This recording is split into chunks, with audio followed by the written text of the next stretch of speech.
got me jubilating. No sickness, no poverty. Glory to glory.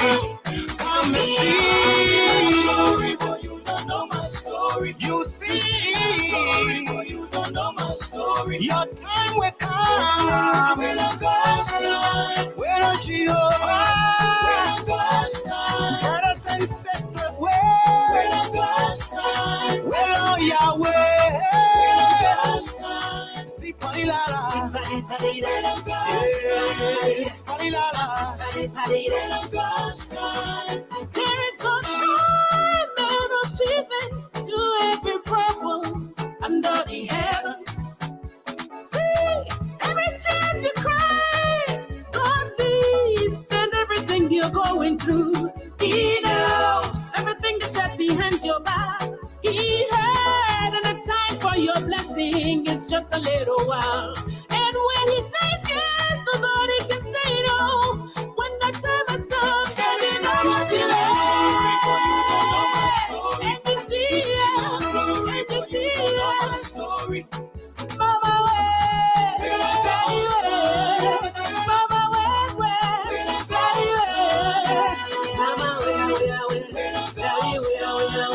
you will see the goodness of our God. Hey, just wait, just wait. He's a God of miracles. He's a God of possibility. He will never leave you begging for bread. He will never, never, never forsake you. Yeah. Emmanuel, my God with us. Emmanuel, He's here with us. Emmanuel, God with us. Emmanuel, He's here with us. On God's time, where on God's time, where on God's time,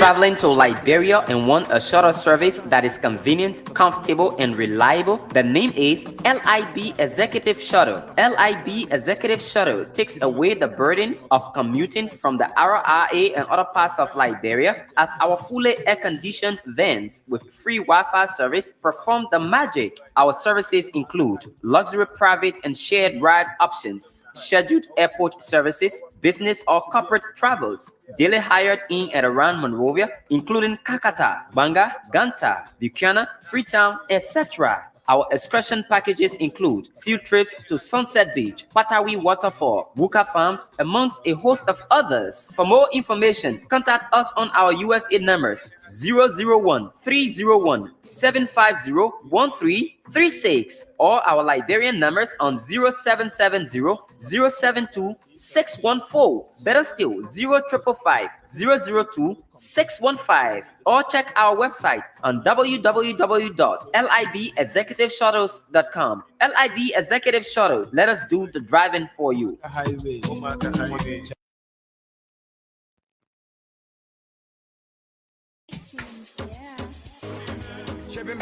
Dimple Abraham Myers Insurance Agency Incorporated, a subsidiary of State Farm, is that company that is equipped with trained staff to handle all your lines of insurance. Our insurance services include auto insurance, home insurance, and renters insurance. We also service business insurance, life insurance, and health insurance. Our insurance services cover Delaware, Pennsylvania, and Maryland. Dimple Abraham Myers Insurance Agency Incorporated is located in 18A Penmat Shopping Center, Newcastle, DE 19720. Our offices are open from Monday to Friday, 9 a.m. to 5:30 p.m. and Saturday, 9 a.m. to 4 p.m. For more information, call cell numbers 302 613 0038 or visit our website on www.dimplemakesitsimple.com. Dimple Abraham Myers Insurance Agency Incorporated. We've got all your insurance services covered. This one of his Lapus Kitchen, a Liberian-owned business operated by Johnson and Wales University's trained chef Joyce Matowia, is your dining away from home. At Lapus Kitchen, we prepare all kinds of Liberian cuisines, including fried and rare oil potatoes green, kidney beans, palava sauce, fever leaves, and a lot more. We also make rice bread, meat pies, cookies, Benesi candies, and all kinds of pastry products. Place in your order online today from anywhere in the US at www.lorpukatchen.com. The good news is your package is sealed in an insulated cooling box and reaches your destination well preserved and fresh. Save yourself the stress and order the best from a professional chef. Lapus Kitchen keeps your fingers licking. Make you smile, Angelina.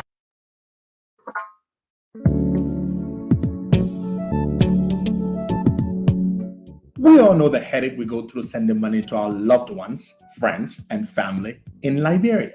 High fees, long lines in banks, the usual complaint of the system being down, such a waste of time and energy. That is why I was very happy when I learned that SendWave is now in Liberia. So now I can send money anytime from anywhere directly from my smartphone to the MTN Lone Star Cell mobile money account of a loved one, friend, or family within seconds for just a tiny fee. So download SendWave now to your phone from your Apple Store or Google Play Store. Add your details, and don't worry, they are very safe and secure. And start sending money today. Don't forget to insert the promo code COSTA to get free $5 credit added to your first transfer. SendWave is secure, super fast, and by far the most affordable way to send money to Liberia. I'm Henry P. Costa and a very happy customer. Thank you.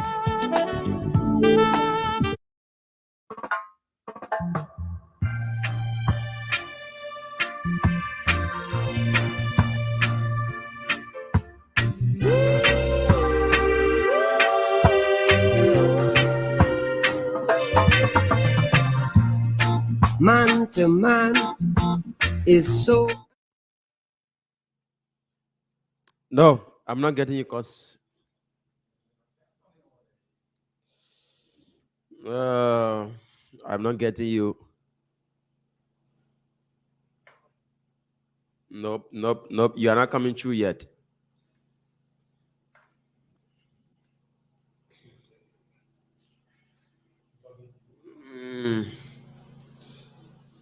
Okay, so folks, good morning, good afternoon, good evening. Depends on where you are following us from. Today is Friday, the 11th day of the 10th month, AD 2022. At the time exactly 10:28 a.m. here in Liberia. So welcome to another edition of the Costa Morning Show. We come to you weekdays. Okay, you are now. Yeah, you are good. Claire? Yeah. All right, that's very good. So what's up? Yeah, I'm okay. It's good to be here on the weekend's edition of the show. Same here. Same here. What's going on in Liberia? Well, nothing much. Just the press conference the former vice president held yesterday.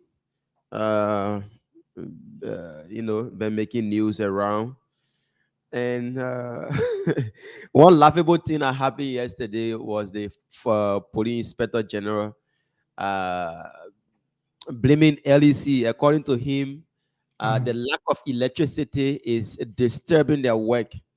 They can't they can't fight crime without electricity. Yeah. And who are they blaming? Yeah, they blame LEC for not providing electricity. But the problem is not LEC. The problem is not LEC. The problem is the hydro does not have enough water. You all blaming LEC. What's wrong with you? Yeah, but Costa, LEC is the one providing the current. So who should we blame now? LEC does not have enough water in the hydro. It is not as though LEC has the electricity and they are not providing it. LEC does not have enough water in the hydro. Ellen Johnson Sirleaf knew that and yet decided out of stupidity and incompetence to rehabilitate a 1966 hydro that was built at the wrong site. That hydro, before they did the construction in the 1960s, they did the feasibility study. They knew, or at least they must have known, I'm told by the experts. I am no expert here. I only know what I know based on what I read, based on talking to people. The hydro was not built at the right site. The Simpoa River, which is where it's built, has other areas. According to a report I read, it was given to me by someone. I will not call the person's name. And they told me, they gave me a big document of all the damming potentials in the country. When I say damming, I mean all the areas where you can build a dam, a hydro dam, right? There are lots of areas in Liberia, lots of rivers, lots of points where you can build dams that would give you steady, reliable flow of power. But that particular place was bad. So the problem is not LEC, okay? The problem is the hydro just does not have enough water. And it is a dry season, is it not? Yes, of course, it's dry season. Thank you. During the rainy season, do you complain as much as you do now about LEC? Nope. Whose fault is it? National government needs to step in and invest in renewable power in order to increase the output of the national grid. Put $100 million right now into building a solar farm, industrial scale photovoltaic solar farm. Within 12 months to 18 months, that construction could be done. You would generate about 50, 60, 70 megawatts and then supplement the national grid. So what I'm talking about here, Bwakai, find an alternative. The problem is not LEC, Bwakai. You see, you all are not understanding it. When you try to get a meter from LEC and you can't get it, that's a problem. When you try to get a transformer, you can't get it, that's LEC's problem. When you try to get to do other things LEC related, you can't get it, that's LEC problem. But as far as the lack of steady electricity is concerned, as far as because right now they're doing load shedding. They put the area on for 10 hours, they cut it off, you don't see power until the next day, that's load shedding. They're doing load shedding because LEC just does not have enough power, because the dam at the moment is not receiving enough water. Therefore, it is not generating as much power as it should. The dam has a total generating capacity of 88 megawatts. You got 4 turbines, each of which produces 24 megs. What? 22? I think about 22 megawatts. 22 times 4, that's 88 megawatts. Right now, you probably have only 1 turbine working. Only 1, probably, or maybe 2. It's because, Bwaga, there isn't enough water in the hydro to cause all the turbines to work. That is a problem, I begin. So for this kind of problem that you have, who is supposed to step in, Bwaga? National government. Waiting for donors. They're waiting for donors not to come in. They're waiting for donors. We can borrow money. Let me tell you why your government is so stupid. Okay? Let me give you one classic example. Every now and then you see Joe, we are building a new community road somewhere, right? Yeah. Does that community road have as much impact on the country than taking that same money that he borrows to build community roads to invest in the construction of an industrial scale solar farm that can generate enough power to augment or supplement the national grid. When I say national grid, GRID, I'm talking about the national electricity grid, where all the current can go. Like you cook all the food, you put in the B pot, then you start sharing, you put in the B pen, then you share it from there. That's what they call the national grid, GRID. You put it all in the B pen, then you start DJing it all. So let me break it down so people can understand. You need to supplement, you need to augment the national grid, and you got to look elsewhere. It takes you 12 months to 18 months or maybe 24 months to set up, 12 to 18 months to set up a 45 mega, a 50 to 75 megawatt solar farm. Begin. That's what it takes you to do. Okay, Michael Bobby Boo asked a brilliant question. Where the hell is the West Africa Power thing, the CLSG? Is in Liberia. Okay. Yeah, it's in Liberia, but I don't know. I'm hearing a government need to pay certain form before they can start, I'm told they owe the people. Yeah. Somebody called me the other day and said the government owes the people $9 million. The government of Liberia owes the CLSG $9 million. Now, the people ain't bring electricity to give it to you so you can be doing all that kind of stuff. They brought it to you so that you can sell it to your people and pay their money. I'm told they owe the people $9 million. Somebody told me that. So your problem, Boaka, is LEC by itself cannot fix this problem. LEC itself is a big problem. 50% of the power that LEC produces is stolen. 50%. And they can say, oh, let foreign investors can invest in electricity in Liberia. No investor will invest in a country, in a sector that is experiencing a massive hemorrhage. 50% of the power you produce is stolen. Who come in and invest? Somebody say, oh, that whole Baga living in, they are a ratio, they all coming for down. Then you say, I'm going to invest inside the foundation, the whole not spoiled already. I'm going to invest. You're telling me I should invest I should invest millions of dollars or hundreds of millions of dollars in a sector where 50% of the money has been, the power has been stolen. And the power theft problem, especially existing at a scale at which it does, is because of the ineffectiveness of LEC. You call them, it takes forever. You call them, it takes forever to come. So people steal power. Now that doesn't justify it, but that is what gives rise to the prominent case of power theft in the country. 50% of the electricity that is produced and supplied to the national grid is stolen by people. 50%. We've seen the data. We heard we watched the last time we saw the American ambassador speak to that. You remember, Boaka? Yes, of course. So, Costa, now my point is, if it is happening like this and government is handling the situation, why not prioritize the, privatize it? You give it to a private company to come and, distribute the cost. Yeah. Who do you think runs it now? Because who do you think runs LEC? You have Manitoba Hydro, a company from Canada. They ran it for 10 years. Bunch of incompetent idiots. They didn't do much. Who do you think runs it now? There's a different company from Sweden. They run it now. What's their name? I know their name. Who do you think runs LEC? Begin. Look, the problem is you don't understand. You don't understand. LEC, the problem with LEC, Boaka, is not management so much that is the problem in terms of the lack of power.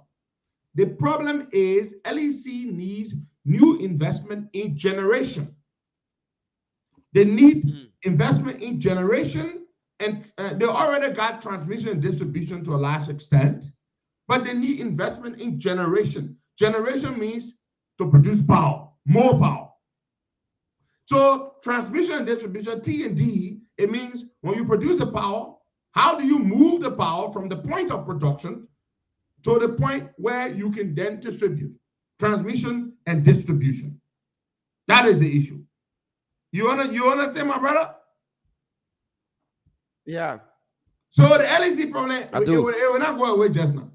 Unless you have a sensible president, not the idiot we have there right now.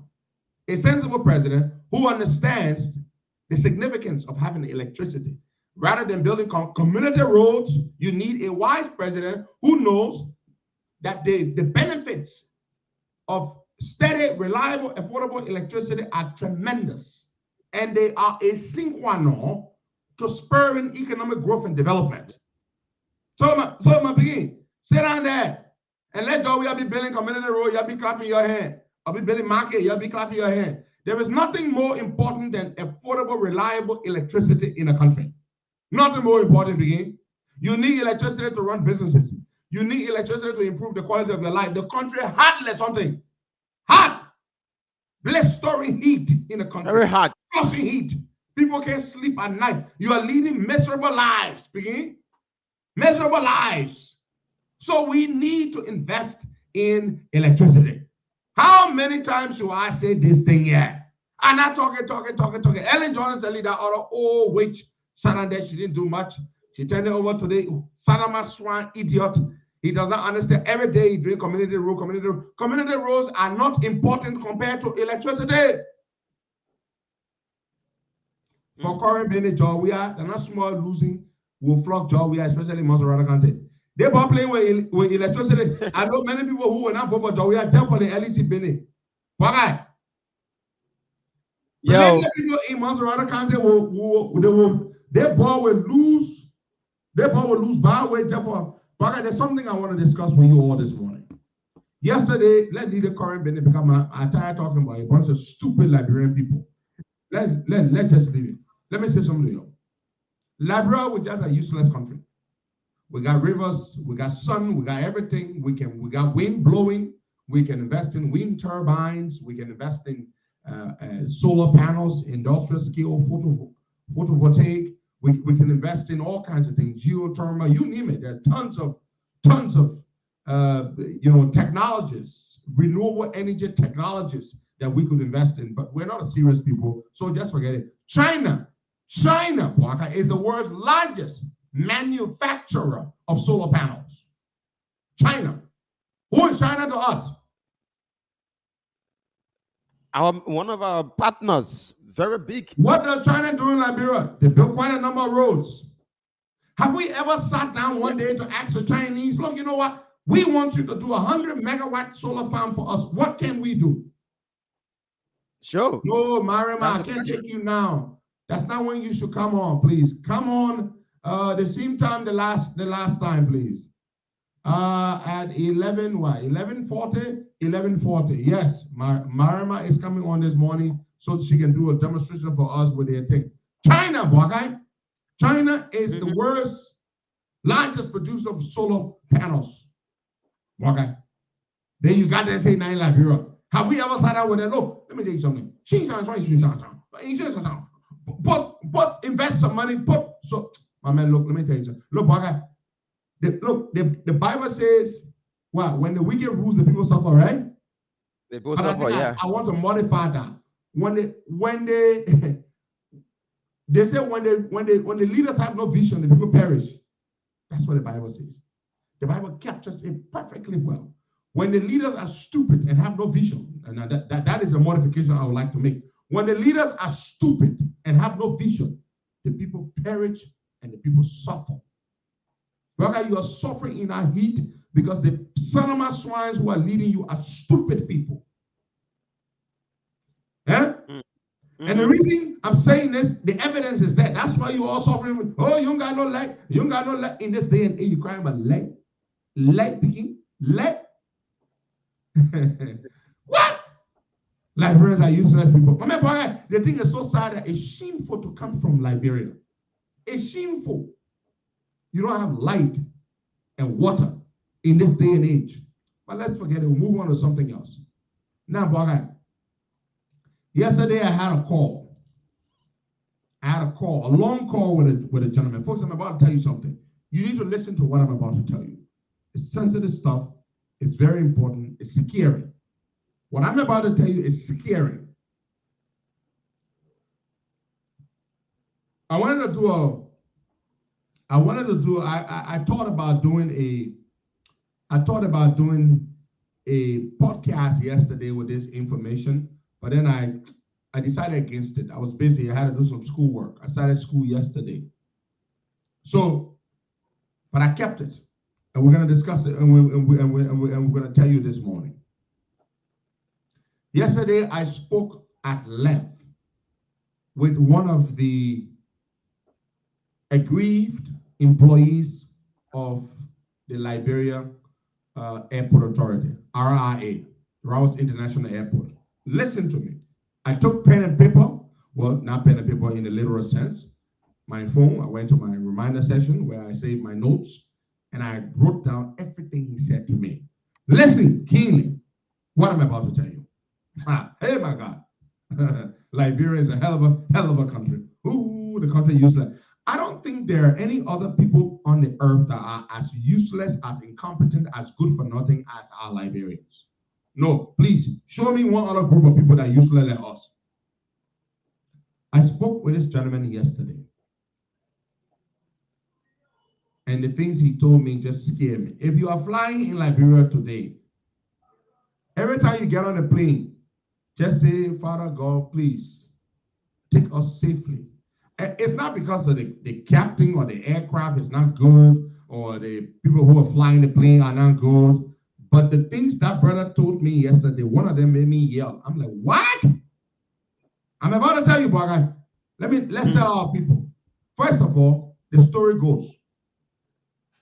The government of Liberia decided, listen to this. Let me lay the basis. The government of Liberia decided that they wanted to give the airport away, or at least key aspects of running the airport away, to a company out of Kuwait, which is in tons of other countries. They're in the Ivory Coast, they're in a number of other countries. The company is called NAS, N-A-S for short. You can look them up. NAS took over the airport on January the 1st of this year. The contract began. They gave NAS three things, three aspects of the airport. They gave them flight operation. They handle all the flights. That's one. They gave them passenger services. They handle all the issues related to passengers. They gave them aircraft maintenance. I don't know what kind of maintenance they can do there, but they give them, those are the three things they give them, Buckeye. Passenger services, aircraft maintenance, and what's the other one? Did I just call three, didn't I? Aircraft management. No, aircraft maintenance, passenger services, and flight operations. Flight operation, yeah. Those three things they gave to NAS. They outsourced to NAS. Before they did that, listen to this, Mark. About 245 workers, 245 workers of the airport work in these three different departments, right? Mm-hmm. Passenger services, aircraft maintenance, and flight operations. About 300, just about 250 to 300 employees of the airport work in these three divisions. Listen to this, Walker. Liberian people are wicked people. We are so wicked, it is not even funny. Let me tell you this, Walker. According to the labor law, Walker, the way you work for me, if I decide to sell or to turn the management of the Costa Show over to another company, somebody said there's too much base. If I decide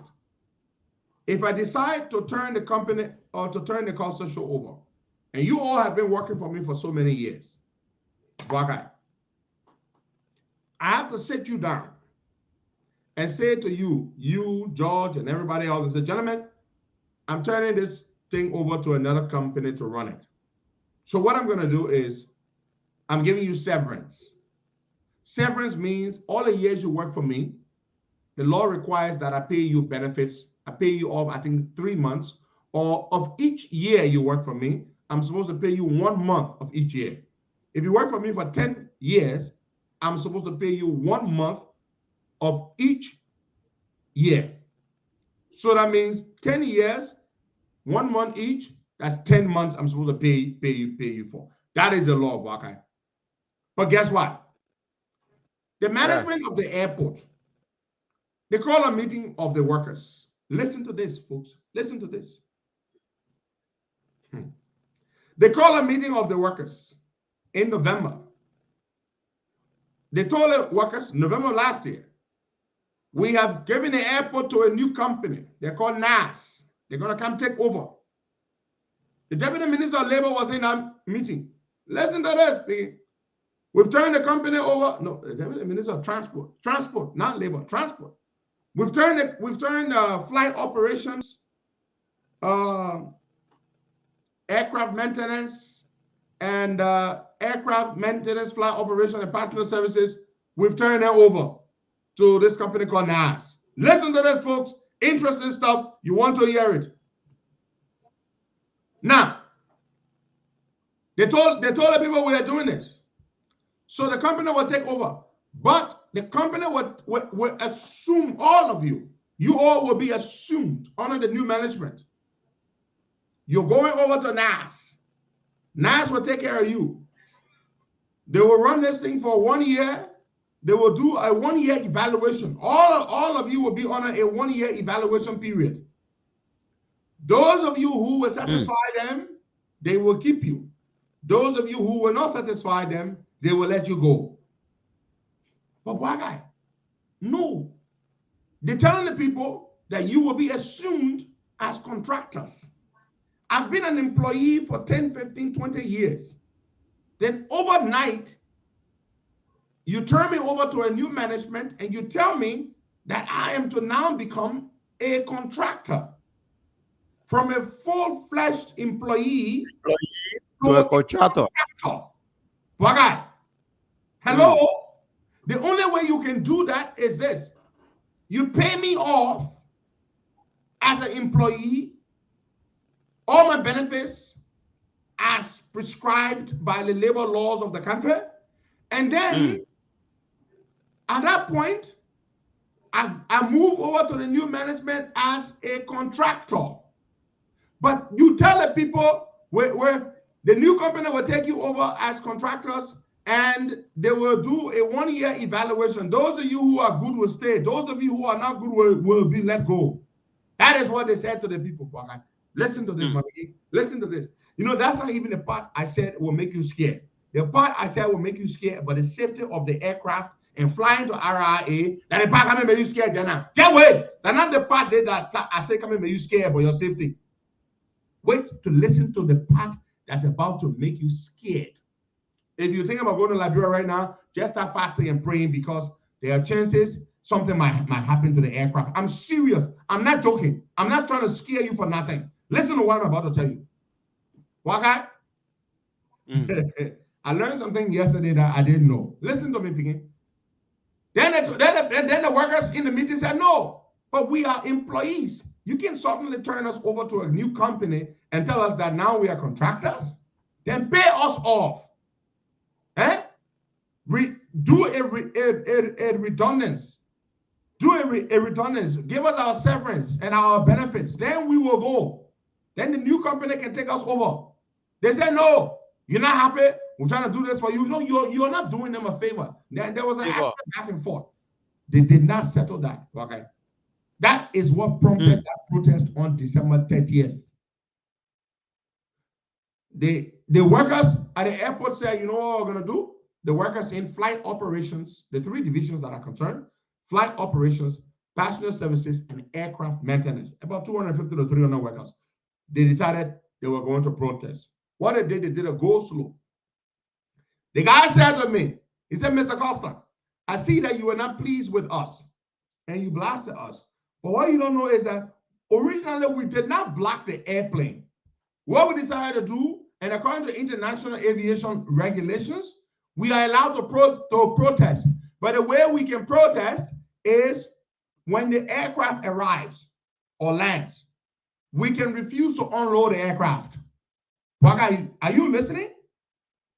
That is how I just lost them. Something made me, I just felt something wasn't right. Hold on, folks. Let me try to reconnect with them. This story I'm about to finish telling you is just very, very scary. I would tell you. Okay, I have Waka here. Reconnecting. Yeah. Okay, you can hear me, right, boy guy? Yeah, I'm loud and clear.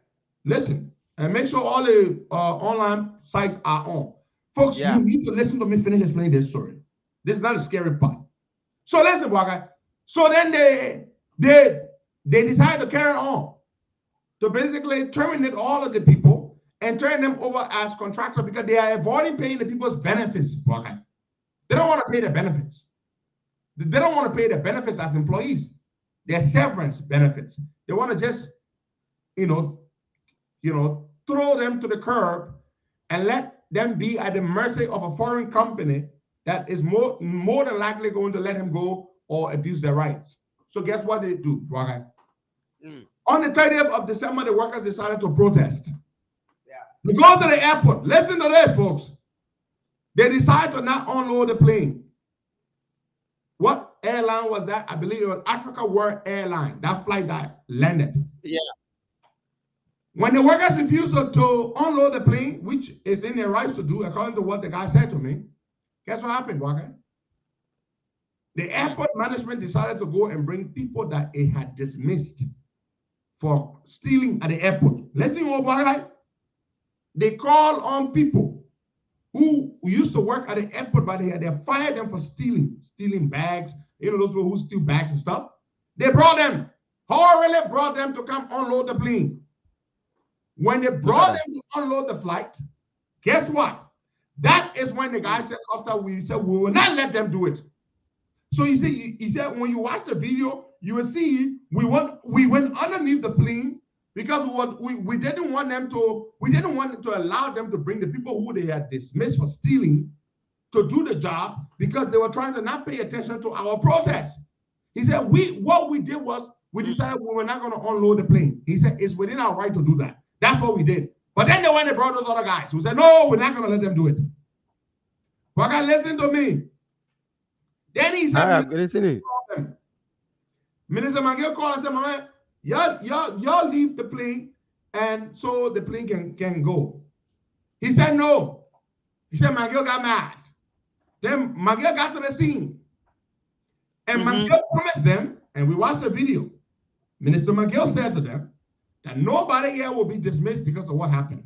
We watched that. Yeah. McGill said it. Minister Nathaniel McGill said, nobody here who participated in this protest today will be dismissed because of what happened. That's what McGill said. Listen, yo.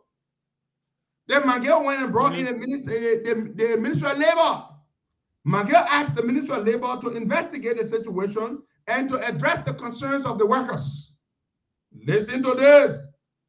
The Ministry of Labor sent their team. They investigated. You know what the Ministry of Labor did? The Ministry of Labor said, no. If the airport management wants to terminate or wants to turn over the workers to the new firm, they must be assumed as employees and not as contractors. They cannot be assumed as contractors because they are employees. If the only way you can transfer them to the new management as contractors is unless you have paid off all of their benefits, their severance. That's what the Ministry of Labor said. That is something that McGill ordered them to do. Now, I don't know whether McGill knows this, but I'm telling him now. Nathaniel McGill, do you know that the promise you made that none of the protesters would be dismissed because of the protest? Do you know that promise has been broken? 48 of them were suspended for time indefinite. Look at that. 48 workers were suspended for time indefinite. Out of the 48, upon the conclusion of the so-called investigation into the protest, they have fired 34 of them. Why? 48 of them were suspended for time indefinite pending an investigation into the circumstances that prompted the protest. 34 of the 48 have been dismissed without any benefits. Amen, Amen. I'm asking Minister McGill. Nathaniel McGill, do you know or do you not know? Do you know or are pretending or do you not know that the promise you made, which we, didn't you see it? I saw it. I saw it. I watched the video that day at the airport when McGill promised the workers that nobody would be what? Fired because of the protest. McGill made that promise. But Nathaniel McGill, 34 of the employees have now been fired. I hope you are listening. Somebody please go tell McGill that 34 of the employees have been fired. Fired because they stood up for their rights. Now let me tell you what's happening that's going to make you scared. That's the part I'm going on. Why, if you fly to Liberia or you plan to fly to Liberia anytime soon, you should be scared. This is why. The guy told me some inside things yesterday. Listen to me, what I'm about to tell you. Okay. Yeah. There are people who work at the airport, they call them ground captains. They are called the load controllers. Listen, this is the scary part. Listen to the scary part again. There are people who work at the airport, they call them what? Load controllers. They control the load. You know what you can think? When you go get to the airport, you get on a plane, they put the bags on, you fly, all you think say that ill. The load controllers are also called the ground captains. You see, they got the pilot in the cockpit flying the plane. Yeah. The captain, they also got the captain on the ground. The captain on the ground is the load controller. His job is to do certain things. Let me tell you what their jobs are. Very important work. Their job is to ensure what? The weight and balance of the plane. Their job is to ensure the weight and balance on the aircraft. The passenger weight, the cargo weight, the fuel weight, the aircraft weight. And the reason is to ensure the safety of the plane when it's taking off, when it's landing, even when it's flying. If the passenger weight, the cargo weight, the fuel weight, the aircraft weight, when they match, the plane will crash. Yeah. Let me explain. When the passenger weight, the number of passengers on the plane, the amount of bags on the plane, you know why they can leave bags behind sometimes? They're trying to balance the weight. So the load controllers are responsible to do what is called weight and balance. They want to make sure they balance the weight on the aircraft, the passenger weight, the cargo weight, the fuel. Even though you can't take this much fuel. The load captains, the ground captains, it's their job. That is what they do. They will tell you, you got to leave some bags behind. You got to leave this behind. You got to take some fuel out. Because if the weight and balance, they are not in order, if it's not well taken care of, it poses a serious risk to the aircraft, to the passengers, of course. So, listen, as a result of the dismissal, the fired Air France was assigned 3. Listen, Air France was assigned 3 load controllers or ground captains. They had 3 of them, Air France. But guess what, again? They fired them. So right now, Air France does not have anybody dedicated to them, assigned to them, to do their weight and balance. So Air France now is having to do it for herself. You see one of the reasons why Air France wants to go? So people, that one is scary. Because it's so dangerous, Buckeye. Now that's not even the most dangerous part I'm going to tell you. There is only one individual at the entire airport right now who is doing weight and balance for all the aircraft. They fire all the other people, they suspended them. One guy, this guy is being overworked. Okay. One man at the airport. Look at that. Is now doing weight and balance. This is the power system. The guy can be sleeping. But imagine the lives of people. This is the guy who is supposed to tell you how much fuel, how much jet fuel should be in the plane engine or the tank, how many bags, how many kilograms should the plane carry, Passengers. how many.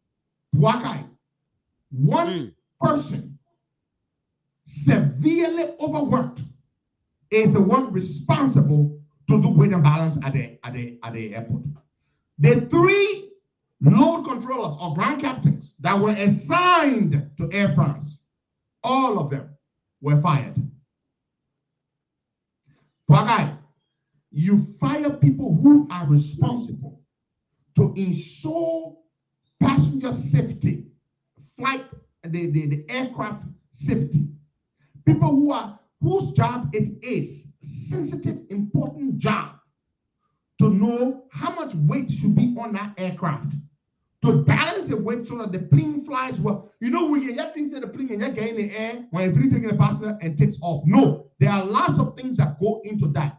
I'm telling you, folks, only one individual now is being overworked, severely overworked at the airport right now, Waka.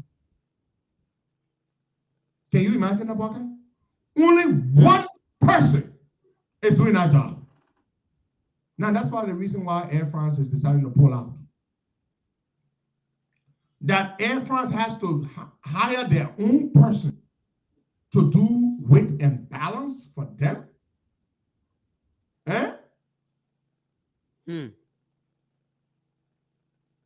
That Air France has to hire their own person to do weight and balance.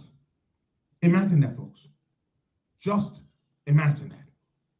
This is the situation we are talking about here. This is scary. Scary. So when you go into the airport, you say now that thing is there, everything is correct. The people who are trained to ensure your safety on that aircraft, they have been fired. Wrongfully dismissed because they protested for their benefits. So, more than likely, your weight and balance will not be correct on a plane. When the weight and balance, when it's not in place, you have trouble. It can lead to plane crash. Weight and balance. The planes have crashed because of weight and balance. Let me do quick research. Planes have crashed due to weight and balance.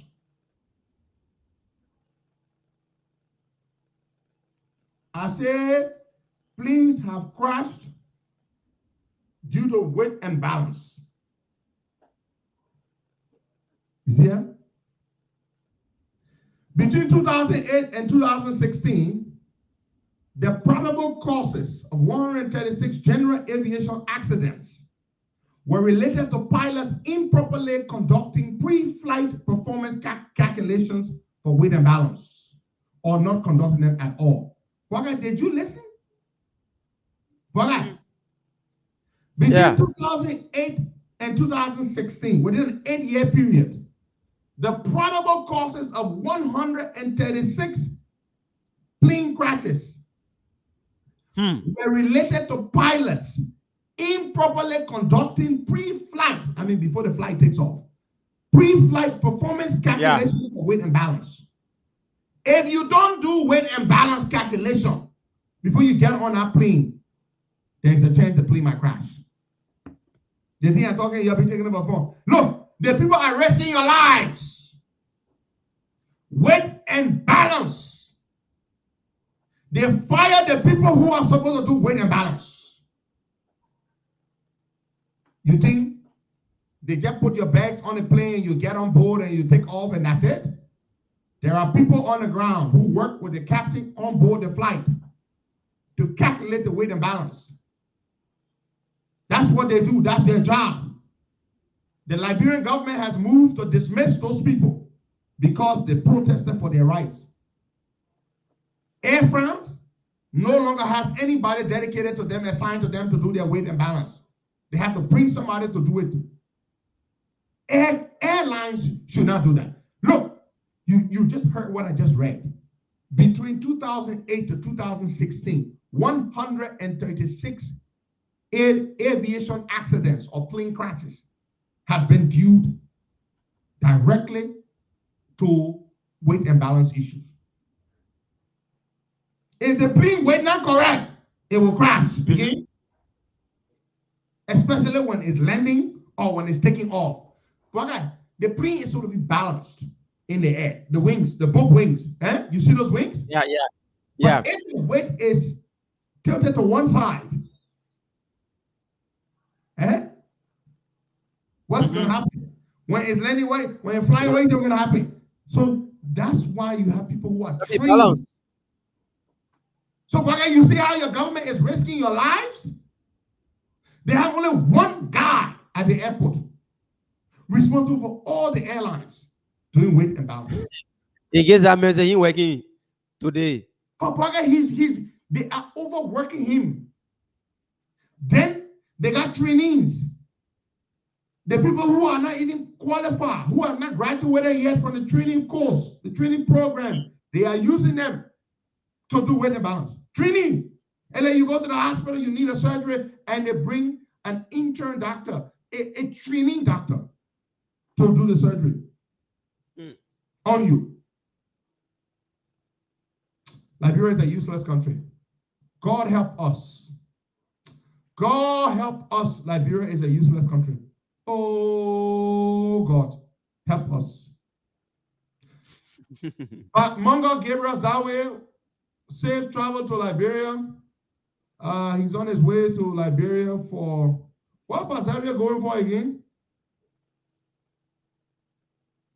Pazawe is going for something to Liberia. Hold on. Larry's about to join us. Look. Bwaga, Liberia is useless. What? Liberia is useless. Liberia is a useless country. It's a useless country.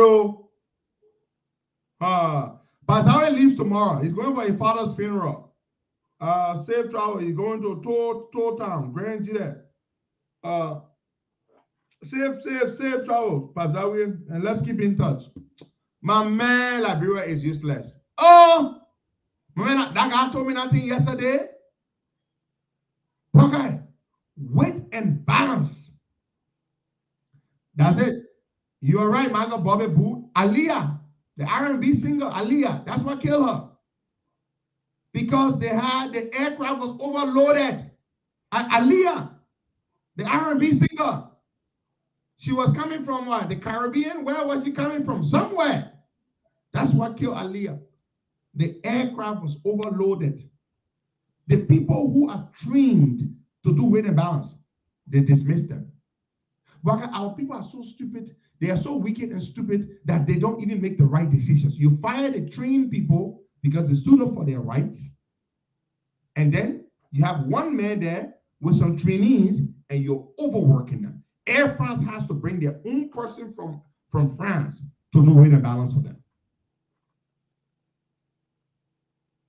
You go into RIA, they announce to you that there is no light, and so the plane has to be rerouted. Talking. Lord, help us. Liberia is a cursed country. Help us. I'm telling you. We're going to go to the phone lines, but let's take some calls. So that's what the guy told me. They're dismissing the people. And if Minister McGill does not know this, I'm telling him, the promise you made, we all watched the video. When you interacted with the airport, I myself, I was pissed off with them at the time, Bwakai, with the workers. But what I didn't know, Bwakai, I didn't know that the guy said we did not interfere, Costa. We didn't hijack the aircraft. We tried to prevent the dismissed employees that they brought back to unload the aircraft. We said, no, we're not going to let you work. That is what he said happened. They didn't try to hijack the plane. I said, oh, he said, yeah. He said, because they wanted to overlook us. Good morning and welcome, Larry. Yeah, so they good morning. brought back dismissed employees to Can you hear me loud and clear? Larry, you see what we're talking about here? We're talking about people's lives. Yeah, I've been The following, possibility man. of a plane crashing at the airport. Not that we want that to happen. That's what we're afraid of happening. But here's what we have. Yeah, my man. Even if you take it a few steps back, number one, we're not supposed to be spectators in our own economy. So why are we outsourcing this process anyway? Why are we outsourcing it? That we can. I mean, that's the number one problem. Then number two, you need people who have the practical experience doing this stuff to continue to do it without management trying to undermine them. And then if you start getting into the whole business of, because the worst thing that could possibly happen is you cannot replace human lives. You mentioned Aliyah, and that was exactly one of the key reasons why the plane she was getting crashed. Even if we go way back, we can see the history in terms of overloading. And this is why the National Highway and Transportation, the safety people over here, whenever there's a crash or something, to go investigate, they improve the processes. We don't have that kind of safety record in Liberia. So if you got a management company coming in just to chase profit, they will put people's lives at risk. But we're not supposed to be outsourcing some of these things. We're supposed to train the people over there so that money can stay in Liberia. Why are we outsourcing it? Larry, it's a good question. They outsource it because of the big kickback to get paid up front, Larry. But I mean, how you expect, because even you talk about the whole electricity thing, you need money you need good management, but you also need money to finance the electric grid. But you're not going to have money if you have that flight out of the country. I mean, I don't understand. Maybe they don't get it. You know what? Part of the problem is we got a finance minister who studied economics. He doesn't have a financial background. He should probably be over at the central bank. I don't know what you're going to do with the guy at the central bank because he did compliance. So you have to do some kind of a switch over. Put the finance guy over to do the economic stuff. Maybe put a compliance guy over to, I don't know what you're going to do with him. But this thing comes down to the ability to be able to raise money to finance the electric grid. You're looking for outside investments. How outside investments can come in where you don't even follow the rule of law? What do you think investors look for? Investors look for return on their investment, but in case something goes bad, you can take somebody to court and get the money. Who's going to invest in a sector to begin with? 50% of the power that's been produced and sent to the grid has been stolen.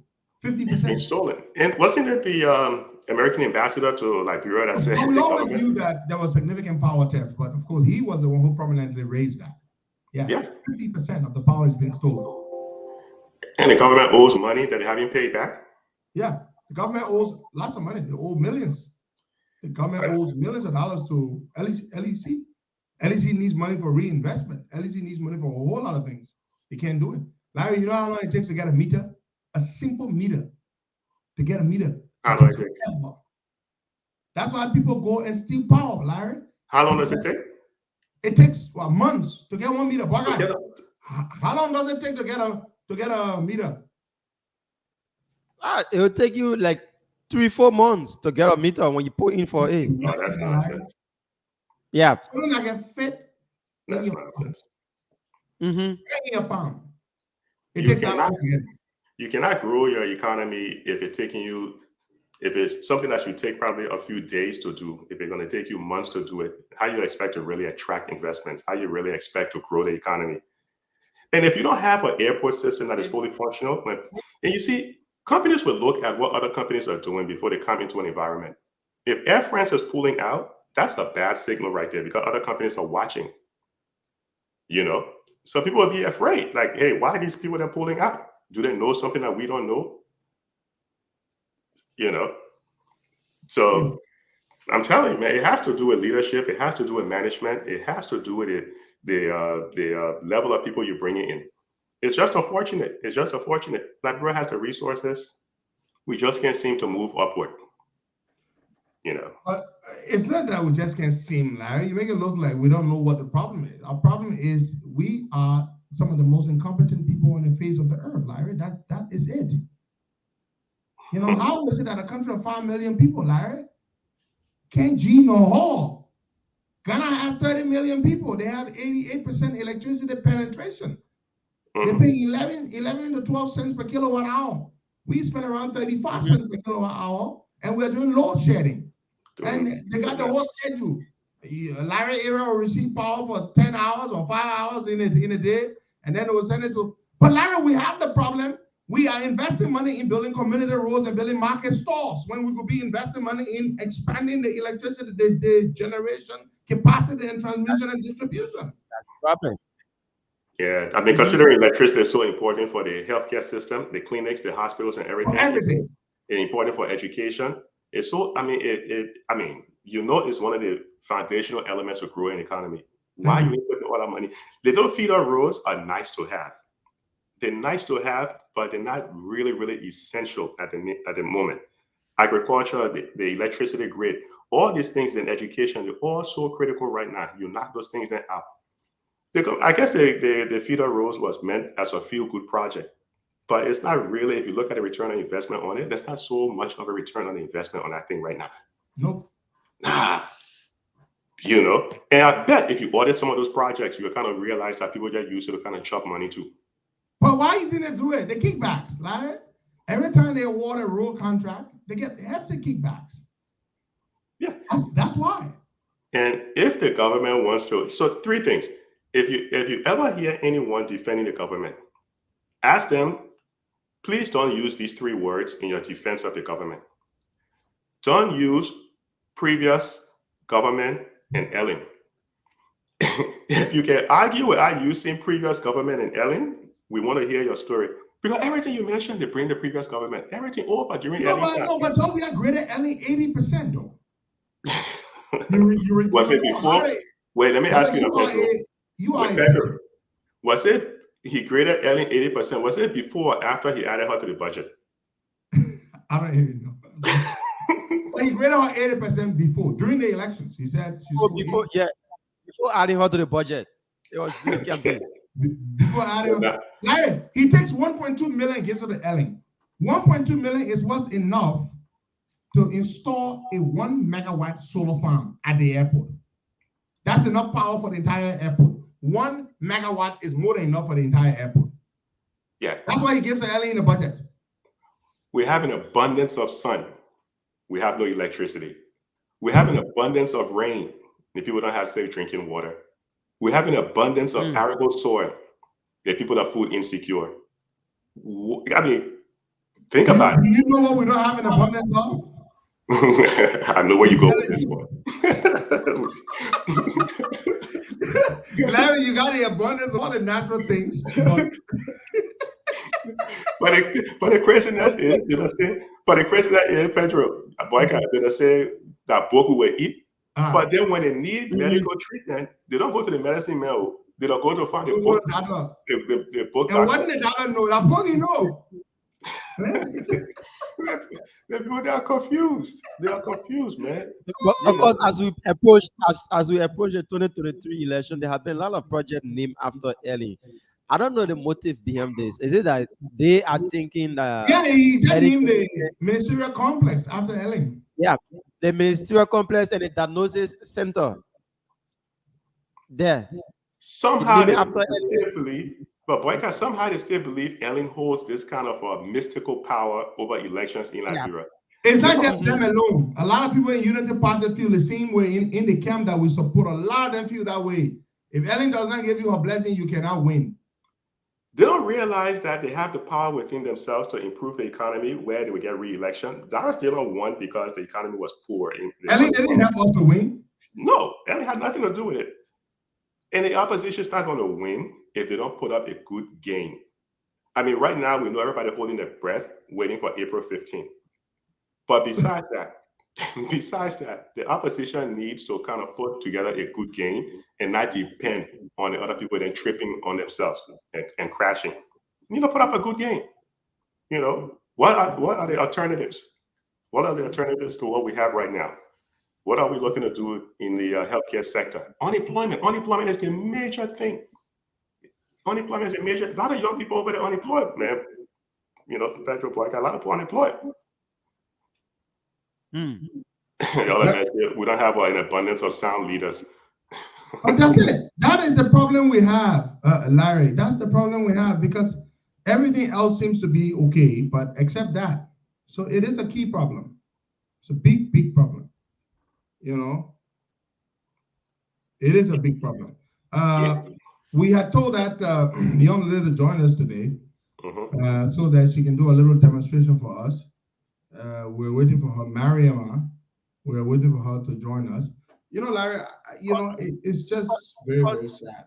It's extremely the last sad. time your man Prince Johnson, the man came out in a press conference begging the Nimbanian to give in a third term. So I was like,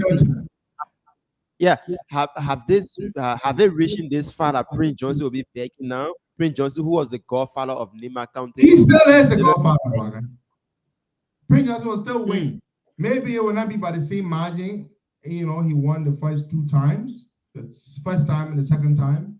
But Prince Johnson will still win. There's still no politician in Nimba who is as strong as Prince Johnson. I'm sorry. But the people in Nimba really don't understand. The people in Pedro are missing something in Nimba. They don't realize that we depend on the U.S. for aid. Yeah. You cannot deal with Prince, but they cannot deal with Prince. The U.S. is not going to deal with Prince Johnson. So if there's a project that relates to something in Nimba that has to go through Prince Johnson, it's not going to go through because he's what they call an SDN, specially designated national. He is sanctioned, right? They don't care. They will vote for a sanctioned man, Larry. They don't care. But he always telling them, Costa, that, I stood up for you guys when you were attacked by them during the Civil War. That message. Yeah. He keep repeating that message to the Nimbanians that, when there was war here, I stood up for you guys. I stood in your defense. So now you have to pay me back by electing me for the 3rd terms. So I just don't know what he keep fooling them, and then I said to the buy the idea. Because if, like Larry said, if there's something for Nimba County and it's coming from the US, they will not cooperate with a senator that they don't operate with, they don't interact with, because of the stigma that they already told the Senate, the Minister of National Defense, that as long as Prince Johnson is chair of the Committee on Defense, the US will not work with them. Exactly. Prince Johnson had to resign from the committee. Yeah. So it's the same thing. If there's a project the Americans want to do in Nimba, and they're not going to work with Prince Johnson. I'm sorry. They're not going to work with Prince Johnson. Look, the December sanctions that came out of Prince Johnson, it says right in there that Prince Johnson was doing money laundering with the ministries in Liberia. And who run those ministries? The people in power now. Exactly. Exactly. They didn't say back then, or they said currently. Currently. They charge the government with doing money laundering, Larry.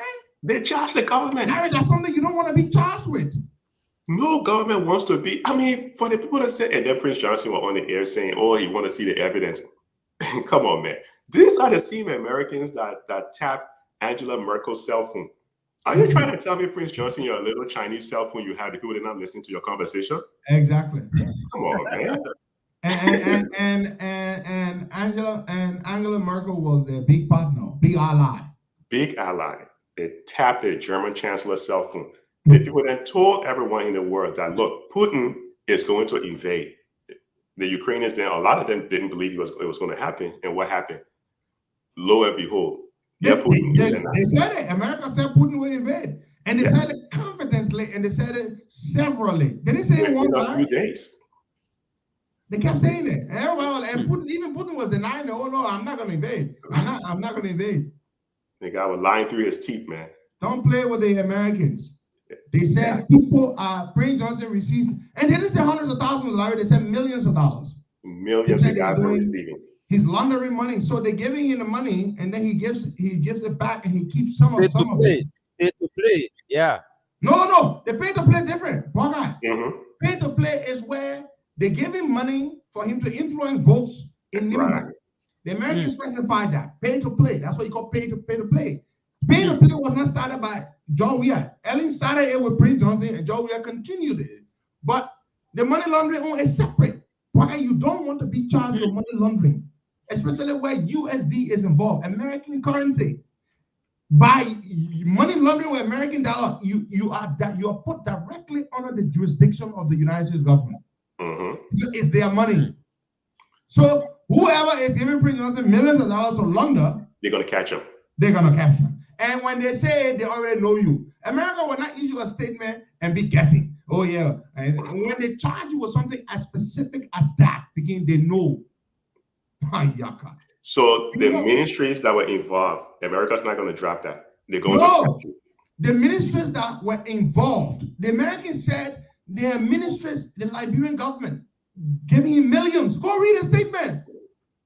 It's clear. Larry, okay, let me ask you something, Larry. Why would those ministries, who know themselves, by the way, who are giving Prince Johnson millions of dollars in London, why would they think that Prince Johnson alone would get sanctioned and they wouldn't get sanctioned? Somehow they think that they think somehow people tend to believe that if they're sitting all the way in Africa, they're beyond the reach of the Americans. The Americans are the same one right now that since 2018, the former finance minister of Mozambique has been sitting in the prison in South Africa, waiting to be extradited to New York for money laundering and other crimes. The U.S. were grabbing them out. Somehow the people that in the ministries in Liberia, they just think they're beyond the reach of the Americans. They don't realize that Americans will eventually grab them. It would take some time. It could be tomorrow. It could be next year. But eventually they're going to grab you for laundering money with Prince Johnson. We have so many issues in the country. The electricity, the airport, the money laundering, the financial crimes. All of these things then.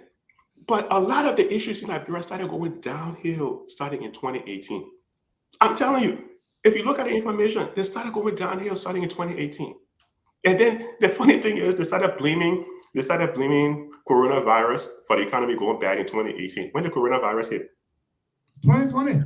2020, but they were blaming coronavirus in 2018. They got it as some serious prognosticators. Well, maybe that the pre-impact before it came, they started causing impact already. Yeah. You know, they started blaming the poor economy in 2018 on coronavirus that happened in March of 2020.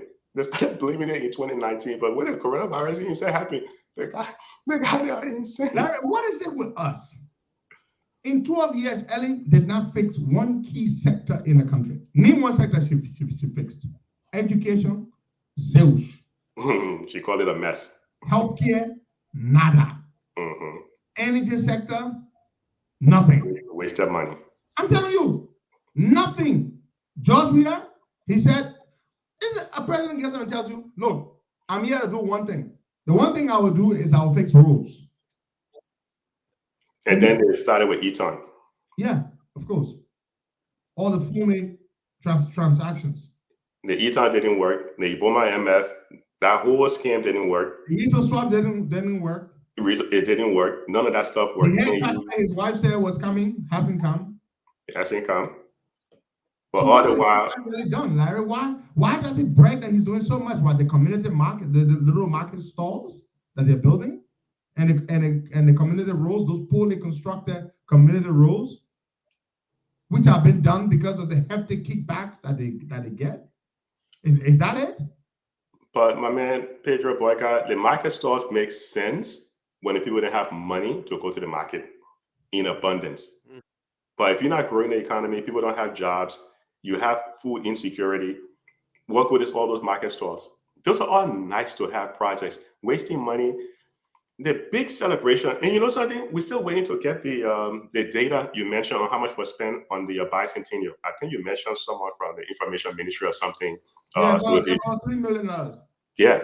So those are the kind of things that we need to see audit reports. None of these things are being audited. We don't see any of this stuff. And then come 2023, if people were to vote in, all you have to do is just look at the history over the past 4 years. If come 2023, 5, 6 years, if you vote in the same people, don't complain why they're stepping on you or why they're living the best lives and you are suffering.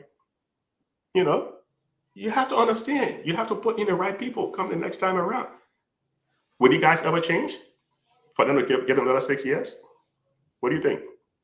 No. It's not in their nature, Larry. To change, you have to be able to change. And when do you change? The election is next year, Larry. And this is why when we said the budget was not credible, people were thinking, oh, they're pushing to $1 billion. But every time, within every 2 to 3 years, something significant happens in the world that sets everything back. This year is going to be tough in Liberia. The price of bread is going to go up because Russia and Ukraine provides about 30% of the wheat to the entire world. Yeah. To the entire world, 30%. That is significant. I know people in places like some other countries will try to boost production, but right now, you're waiting for the summer to harvest the crop. If this war goes past the summer, which more than likely it probably will, bread price will go up, Biggie. It will go up significantly. Yesterday, my man. America produces, Russia produces more wheat than America.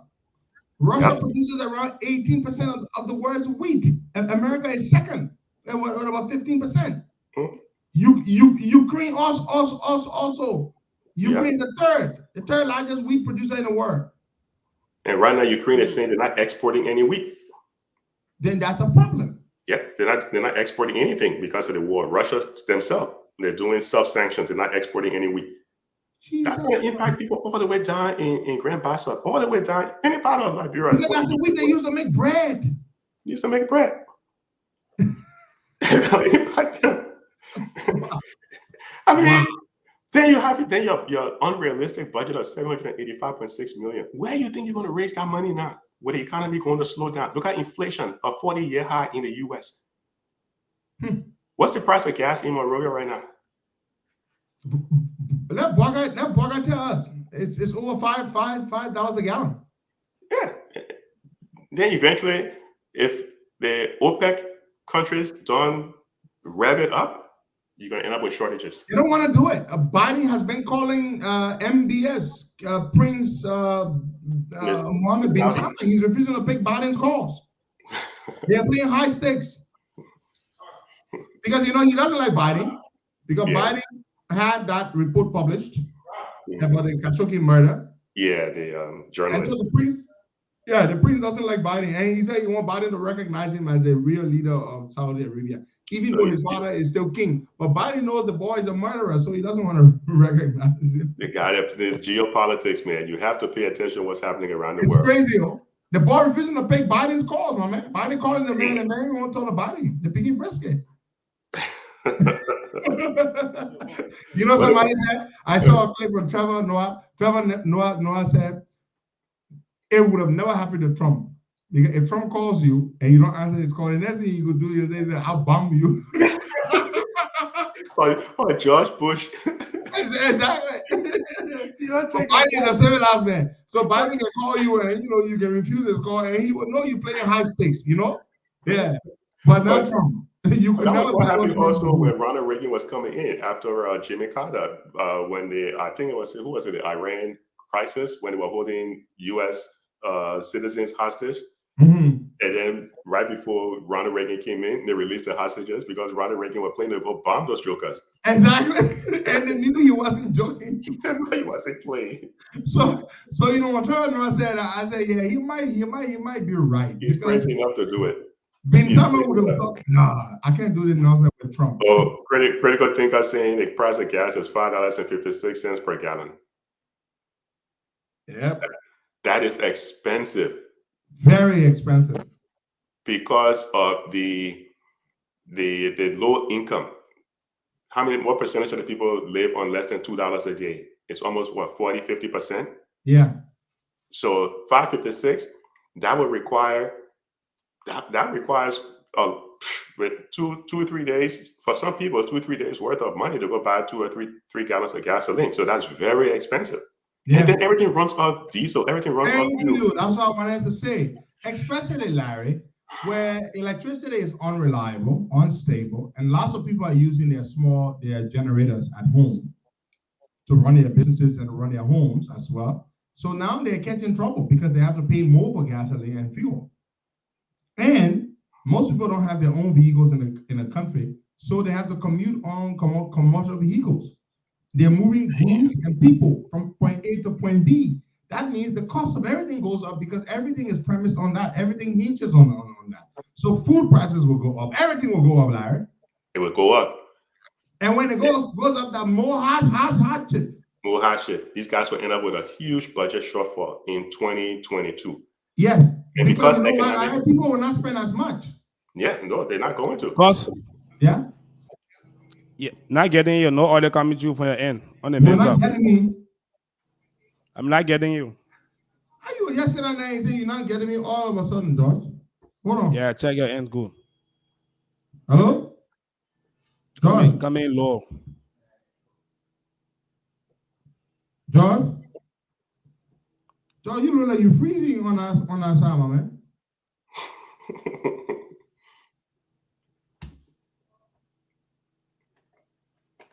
Well, Larry can go ahead and be talking there because settle it for your George? Also, George, you can hear me? Larry, they look like they are freezing. But George is saying I should. George, can you hear me? Hello? You cannot hear anyone. Somebody's saying you low. Hello? I'm trying to jump up. What's going on?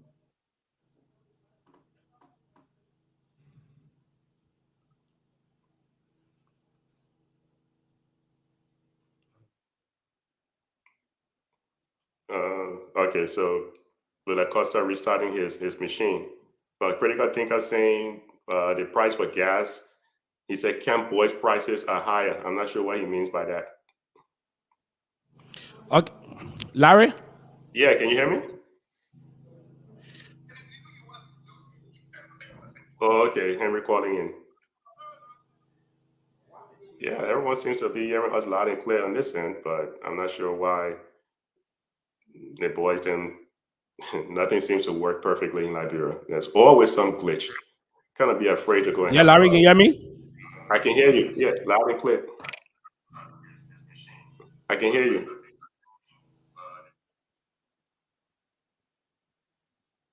Yeah, other people are saying it's coming in loud and clear.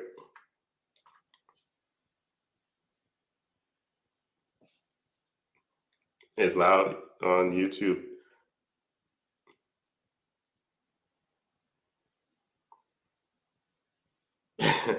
How Manska guys, she has something going on. I wish I could speak with her to hear what's going on. Simeon Taylor would like to hear more about that.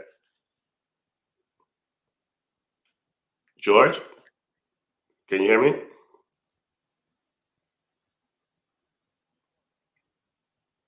Oh, you're talking about little boys there on the side of the road selling gasoline.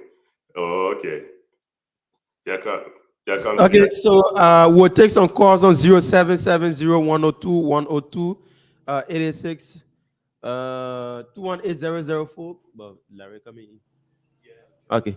So we can take some calls 0770-102-102, 886 010-383 555-102-102. The WhatsApp number is +231 888-624-171.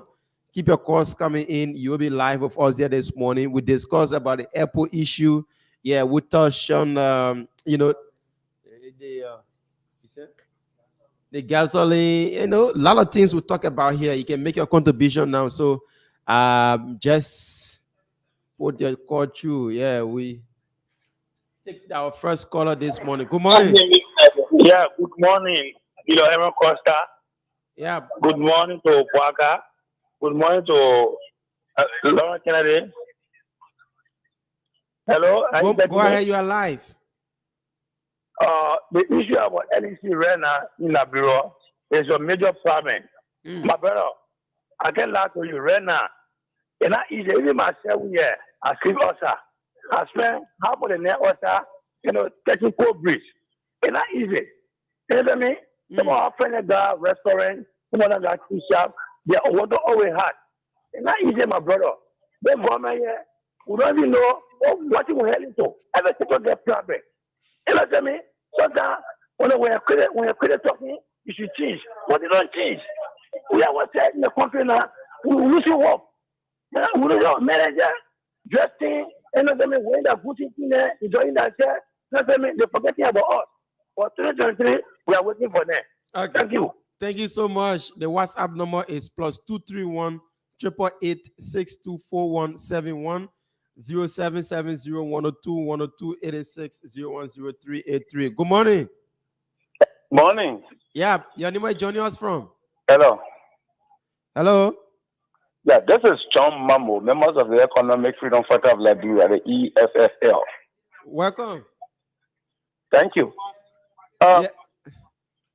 If we don't do everything possible to make George Weah a 110 president, our country will be doomed. Look, can you imagine a common thing like electricity? This government inherited a very good electrical system in this country. Today, our country is going downward. People sleep outside because of heat. And you are also afraid to be outside because of criminality. Yeah. Criminals are overtaking the country. So we don't even know where this country is heading to. Thank you. All right. Thank you so much. And Bibra Larry, as the guy just stated, the issue about criminality in our country is high. Oh, follow God. You don't walk in at night. One is 7, 8, 9 o'clock. You don't walk out alone. Right. Your cell phone, anything on you. The guys see you on the street, they will attack you, take your cell phone, your finance, everything, they will take it from you. And But then, you see, Boyka, that also restrict the economic growing, because when you look at the U.S. State Department Travel Advisory website, they said they put Liberia on a list. They're not saying do not travel right now, but they say be careful of crimes in Liberia. When you have a high level of crime, it kind of scares investors from coming. It frightens investors from coming. And those things they have to. So there's a relationship between unemployment and the level of crime in a society. When you have very high unemployment, people will try to do anything within their means to survive. So you can see unemployment and crime, there's a positive relationship between the two. So until we start, but also since we had the Civil War, there hasn't been a whole lot of mental health treatment. People haven't really kind of gone through the kind of mental health treatment that they need to make the adjustments. Then you have the situation where how many people are just partying from South Beach? How many people are just released from prison? All right, so let's take some calls on the line. Let's take this person here. You kept firing people now. Good morning, Martina. Martina, just hold on. Let me take the phone from the park and put you through quickly. Good morning. Good morning, brother. Good morning. So our many listeners, Martina Canate, Costa Princess, calling from Moravia, Latvia. Papa, thank you for having me on the show this morning. I just want to speak on a gas issue. You know, before the war started between Ukraine and Russia, we had of gallons in the airport. It's so up with the cost to a big city. That's what we know that it challenge records solid. Because one of the total they are rightly that to F citizens. Just got it that's the cost. But like it's very people cannot do what to do. Her line is not clear.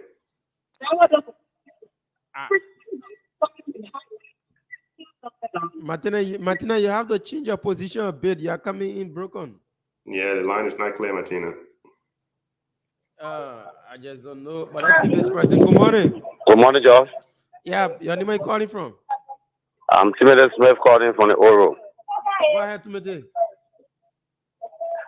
Hello? You are live, Timothy. Go ahead. All right, right now, you know, I just want to bless God for the show. I want to say thanks to Costa for with the Liberian photo right now with the course. What we are going through right now, to move him over, George, not easy. From beginning to most, now, the charging now already. 1,002 days, so charging now. In a few days. Gasoline in Grand Basso from the total at 950 for gallon. So, no offer. More often, none of the move on relay to 72nd at the relay to Broad Street, no to 200 Liberty. So where are we going? We the election in the country, we are the cause. So our focus now, we have the best that we're going to work together to remove the people 2023. Because everything falling apart. Like, bro, I started coming right now. We're not coming. There's no electricity. Our movement right now, we're not moving. It's not moving in this country. People stuck because there is no money. There is no job. Right now, we talk about school fees. And electricity that we used to depend on, we're getting funded. Most of the people are selling cold water in their houses, for their children to go to school to get full money. But now our movement now stop in Boston, even all around the country. You even get food to eat. Then transportation will go around 200, 150, 300. How you pay your poor person? You pay $2 for transportation. You get that. 150 from Morocco to Grand Basel in Martin now. You're paying 1,200 liberty. Where the money coming from? Right. So we the electric in this country, the bring is for us. We should be focused because our children and our grandchildren future we are talking about. So we should do everything to remove the government. Look at the security system in the country. You are between your children and all war. Then the government are so wicked in the thing that people sitting in the government, they're stealing millions of dollars and nobody's doing nothing. All right, thank you so much. But now make way for other callers. Good morning. Good morning, Baka. I'm Martina. I'm back again. Yeah, welcome back, Martina. Yeah. Yes, I was making my input concerning the gas business. I said before the war started in Ukraine and Germany, we had tons of gallons of gas in this country, but the government can use every opportunity to abuse the citizens. Because for one side, the government comes to announce prices that, Ukraine pretty well, Russia pretty well. Russia is one of the most highest importers in the war. They like this, they like that, and make people to carry gas prices up. Even they can't bother, they are started selling gas for 1,000 plus. So how you expect right now, just thinking about the ordinary people that can't afford to go to school. Because government taxes for people with gas, they will say you stopping anywhere 200 for which training from. You stopping highway, you say 200. So where are we heading as a country and people?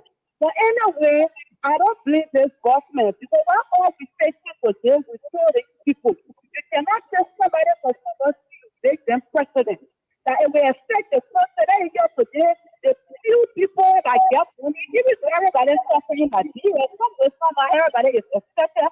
But the people that live in poverty are more affected than the people that can afford. Okay. Because no matter how it's people who get money with this, it's possible for them. But people who don't think they want to afford, they will suffer. That's why you see the criminal rate high. People will continue to sleep like I'm looking at they ask you anything. So they believe in the word. What people they will make life easier for themselves. Thank you for having on the show. God bless our platform. Thank you so much. Let's see if we can get Cos back. Cos. Can you hear me? Yeah, I'm getting you loud. Larry? Yeah, loud and clear. Okay, you guys are just happening with my internet. All right. Now you guys are back and good. We take more calls 0770-102-102, 886-010-383. The WhatsApp number is still on. +231-888-624171. See why I got my internet off. We still taking your calls. Keep your calls coming in. 0770-102-102, 886-010-383, 555-102. So, cause the former vice president addressed the press yesterday. I don't know whether you follow his address. I didn't watch it, but I read a statement. It's a good statement. Larry, you saw it on the issue of the scourge and the wave of rape in the country. What do you make of it, Larry? Where do you think this is stemming from? Yeah, I think the vice president spoke eloquently yesterday. He spoke as someone who has empathy, someone who has feelings for the hurt that people are going through. And it was a very strong statement. Something the president has not done. Yeah, you see, and that's one thing when you have leadership is part of the qualities of a good leader. You need to have empathy. You need to understand if people ain't got electricity, what does it feel like? This is not the kind of time where you'll be flaunting your richness, showing, it's not the time you want to do it. The vice president appeared as a humble person, and he made the argument. He made the argument from the people's perspective. He saw it from the other side of the table, what the people that are going through. The people that have been calling in, they're talking about the same thing, the darkness. And that's going to slow everything down. It's going to slow everything down. The economy is going to slow down if you don't have electricity. And I heard somebody saying that it needs to wait for another 2 months for the rainy season. What kind of logic is that? You owe what, $3-4 million that needs to be paid? But all the while, you're spending $55,000 a month for lobbyists in America. You can finance electricity, but you're financing lobbyists in America, the other countries around you. Sierra Leone. And what are the results are these lobbyists bringing for you? They're not bringing anything. These guys are lobbyists are making the American president, the first Liberian president, democratically elected, well, since Charles Taylor, but that has not met the American president. But we hasn't realized that some of the reason why he hasn't met the American president is because of the people surrounding him. He hasn't realized that yet. It's the people surrounding him that hasn't been telling him the honest truth. Why he didn't get to meet Trump. They don't know. The people around him was some of the reason why he didn't get to meet Trump. The best time he had to meet an American president was during the time when Trump was in power. Why? Because Giuliani was the right-hand man of Trump. That was the best time. And what right there. The people, you know where I'm going, where I'm not going, right? I know. So that was the best time for it to happen. But and I'm not going to get into the deep story, but didn't get to meet Trump because of the people around him. He knows what's up. He knows what's up. There are lots of things you and I say. I've said some things, but he knows what's up. Yeah. The people are not serious, Larry. Man, but people have been calling in.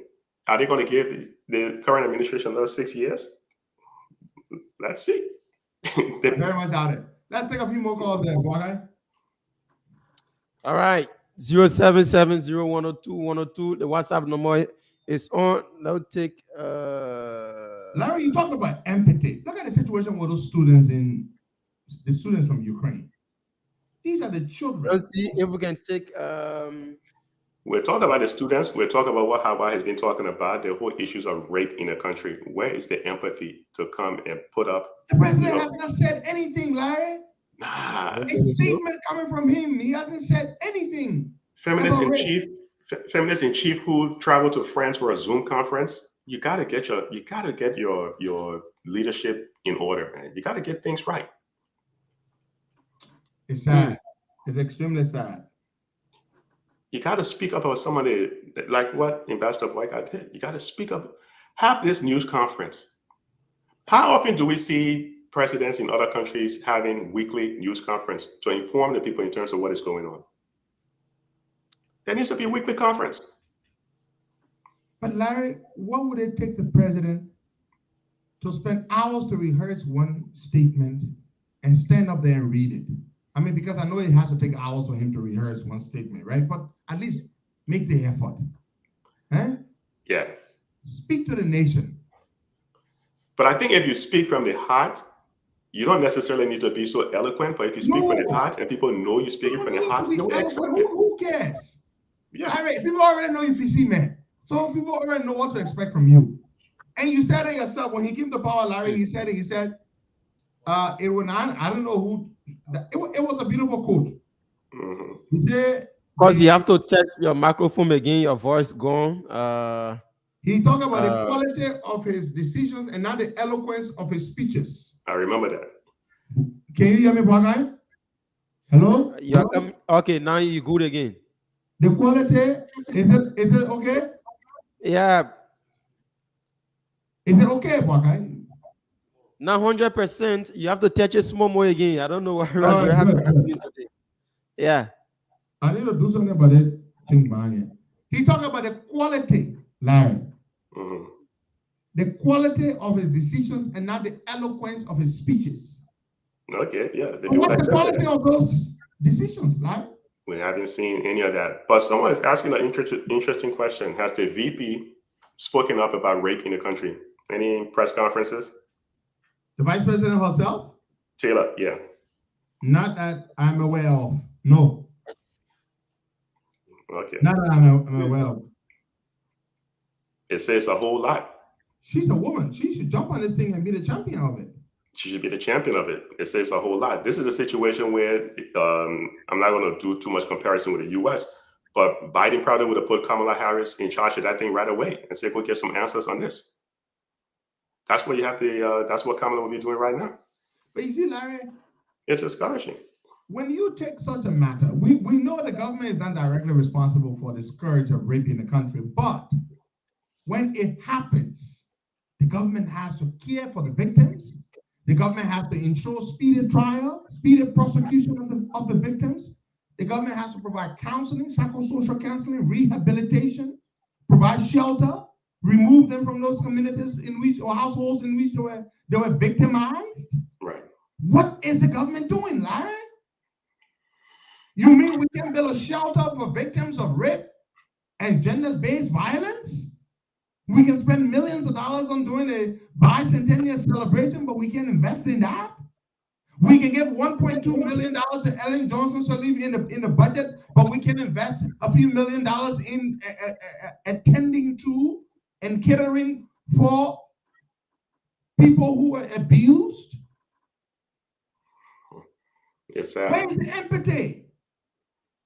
I thought they said the man from the downtrodden. Because your line is off again. I don't know. You have to settle that thing before Monday. Yeah. I need to change the cable. You want to call it a day? Okay. I tell you to change the cable. You know, it's kind of slack in the back there. I'm going to get the other device and then replace it. I think it's the cable. It's just slack in the back. Yeah. So, you know, once it's gotten loose. So that's what's happening. But Larry, this is a serious matter. Yeah, I saw a piece of data out from the gender ministry where they were saying that last year there was about 100 and something. I think it said it was 110 or 115 cases involving rape.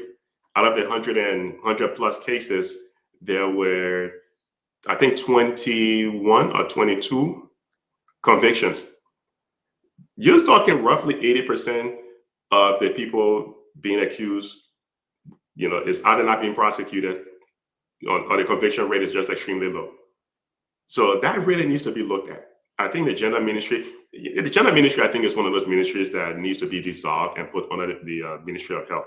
I don't think there's any need. I think the Ministry of Health needs the resources, but we also need the Ministry of Justice to go ahead and get some of these things then resolved.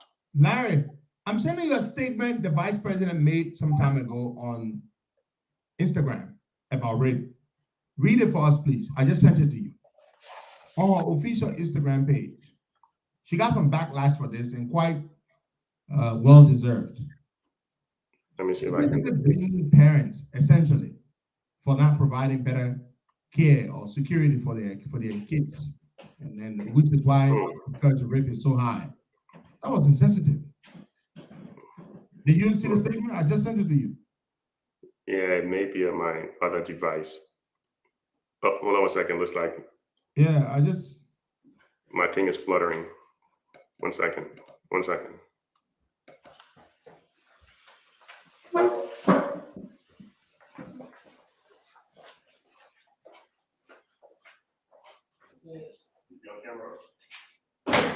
People are poor and they can't take care of their kids. I mean, they gotta go hustle. You know, to expect that, you know, people will sit around and watch their kids. I know parents are responsible to protect their children, but it's difficult in a country where people have to go to work, to put food on the table. It's a very tough thing, you know? It's very, very tough. Can you imagine? Look at this data. This is just in January alone. Huh? In January alone. Jesus Christ. Look at these ages of the victims. Between what? 11? No, the youngest here is what? 7 years old. Yeah, 7. 7-year-old to 16. The victims just in a month of January. From the 10th, the 1st of January to the 28th of January. This is ridiculous.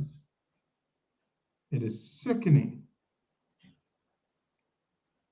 My God.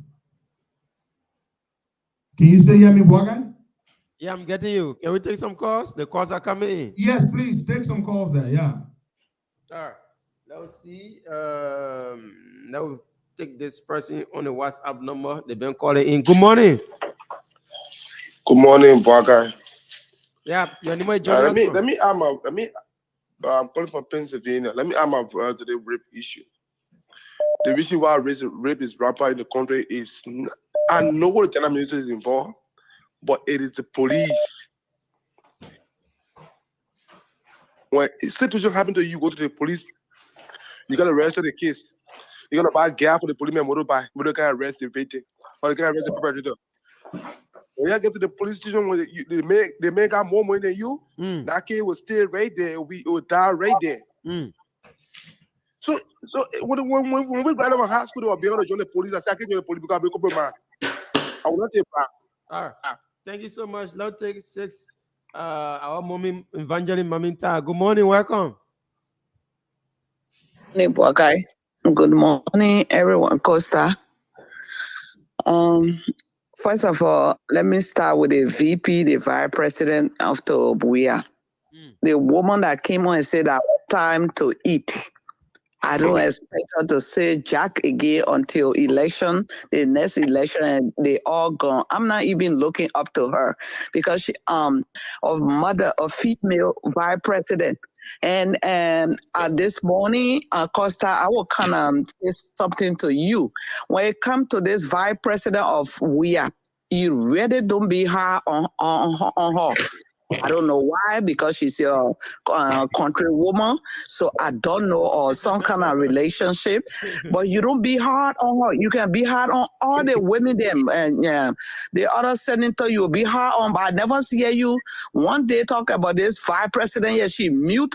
The only time you'll see the vice president talk when her paycheck wasn't coming in, then she was mad. But when it comes to rape issues, she mute. She just sit underneath where we are in his cabinet. I'm not expecting any change from them. Those 2 and 3 boys that got missing when we are getting the war give.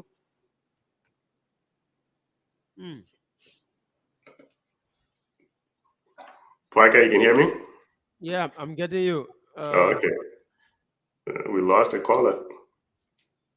Yeah, I don't know. She just went mute. But we're still taking your calls here. And of course, you listen to our mommy. She said, you ain't been, so critical when it comes to the Vice President, Joy Howard Taylor. Is it because she's your country woman? That's the question she's asking. Oh, no. The reason I haven't been hard on Joy is because what does Joy do? Larry, come on. What do vice presidents really do, Larry? Yeah, I mean, it's like on the using the analogy like a football team. You blame the coach, exactly the assistant coaches. Exactly, you blame the coach because the coach makes the final call, not the assistant coaches. Yeah, but Costa, her point is that when it comes to rape issues, she's not speaking out. But the last time she spoke was when her paycheck was not coming on time. That's when she started to protest. So, I don't disagree, and she has a point.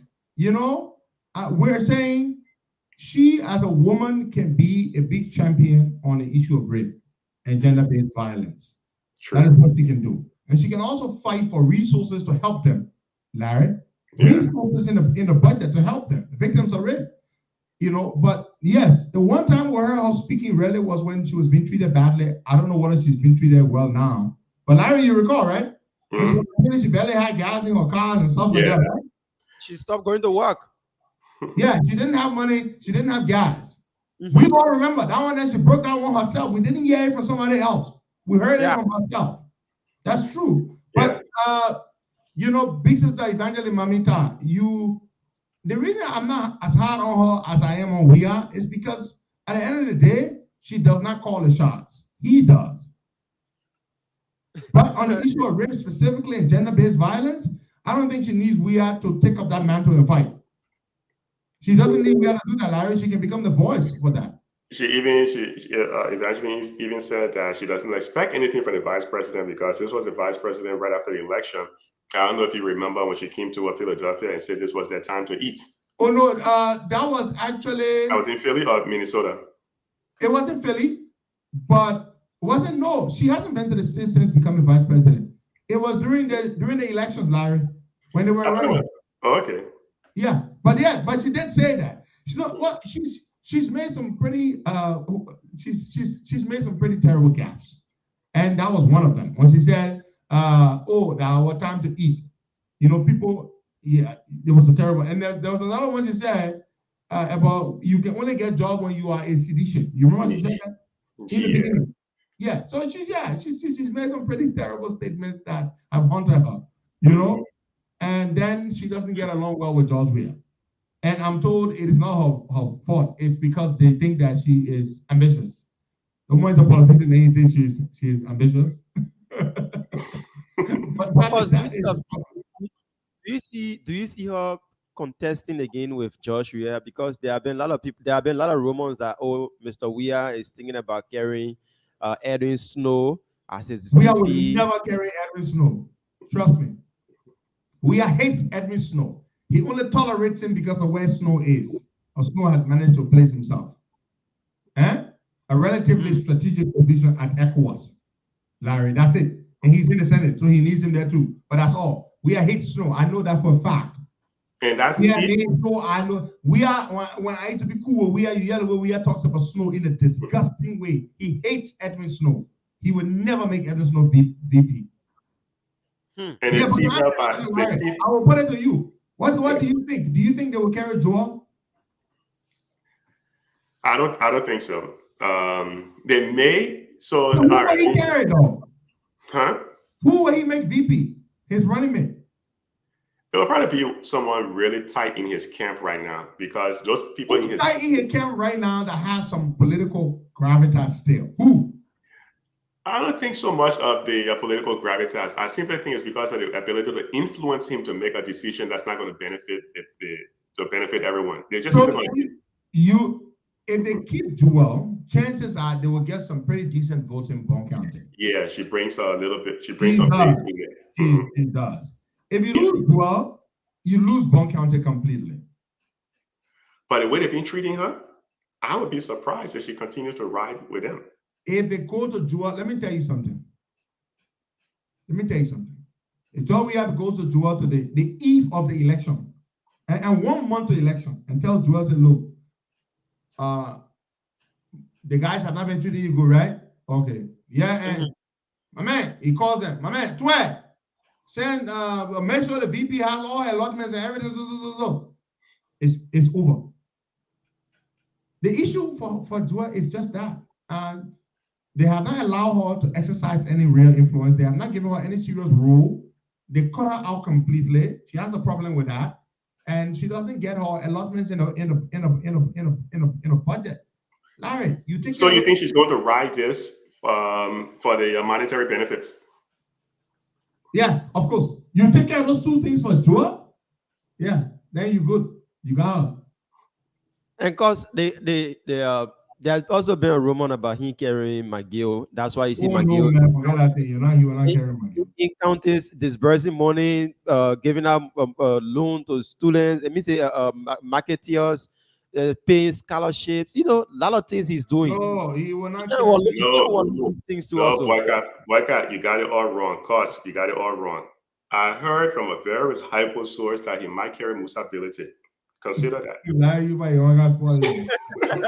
But Musa Ability that coming running me. How many people Musa Ability will be running me to? Musa Ability will be on 2 tickets, my man. The man got it like that.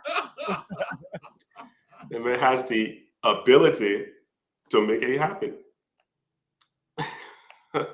Larry, this question is directly to you.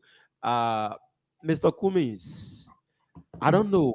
I don't call him Mr. Cummings. Okay. Stop calling him man like that. Call him man ABC. Call him man in a way that will make him seem very charismatic. Yeah, don't call him man Mr. Cummings, man. You call him man like a Larry, why you calling him man like a stranger? So diplomatic, Mr. Cummings. Mr. Cummings.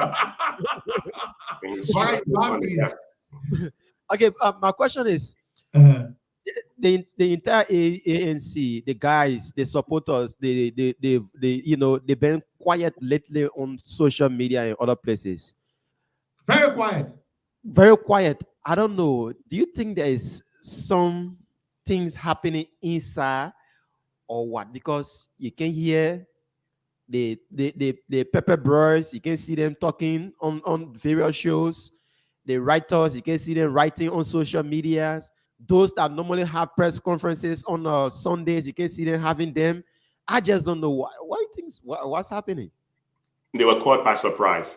This whole business with Musa Ability caught all of them, everybody pretty much by surprise.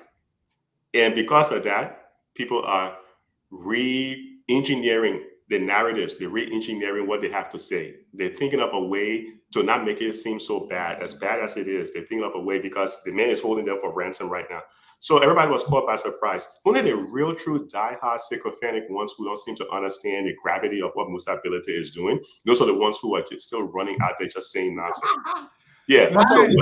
Larry, hold on. Baga, hold on. Sorry, you were coming. My Mother Nora Hawks, she said they are all in comatose state. But you know what I mean? You know what make it funny to me? My over level was right in her. So maybe she know what she's talking.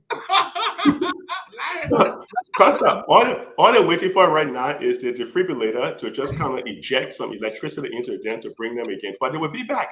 They will be back, you know, because their roots are embedded within the CDC. So, you know, they're like, you can't kill them off. They're going to be back. And they will be back. They will reframe the question. So it will not be so much like Musa Ability is the boogeyman.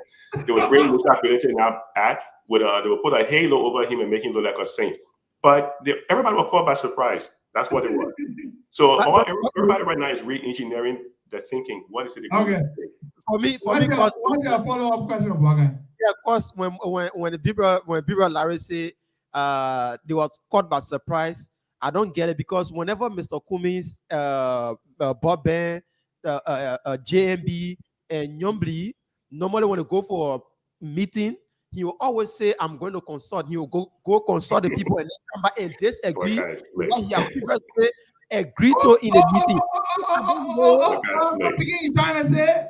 All the time you're consulting, but you never consult them. Sure, that's the point. So I don't know where he's coming from. You see where the begin going? Yeah, he's slick. The other man, by he not go get it. He not go get an honorary degree from Louis Arthur Grimes School. And he want to give me hard time in the morning. But no, but Baga is speaking the truth, though, Larry. No, he's right. That's absolutely right. I'm going to consult my people. Mm-hmm. After he and his colleagues have made a decision, he goes supposedly to consult. He changes. He will change his mind. Mm-hmm. Yeah. On this one, they didn't know. Mm-hmm. They didn't know. Larry, they were surprised. This was one of the best, well-kept political secrets of our time. Mm-hmm. Yeah. The deal to make Musa Ability running mate. Mm-hmm. Yeah. And some of them still saying that it's not true. No, but I don't say that's true when Cummings has just spoken out about it. That is not true. Yeah. There are still some people in denial. But listen, Larry, let me take more fun. So I saw one ANC post. Her name is Ledvi or Ledvi Thompson. I met her once in Liberia a couple of years ago at a friend's place. We all there were in a social setting having fun. But she's always on my case on Facebook. So I saw a post she did yesterday. But now we should get a statement from the DOC, that is Director of Communication from Government Office. And the party spokesman, they gotta speak. They're asking that people will speak now. So then my picking mobile young commented on her post and say, what is that post supposed to mean?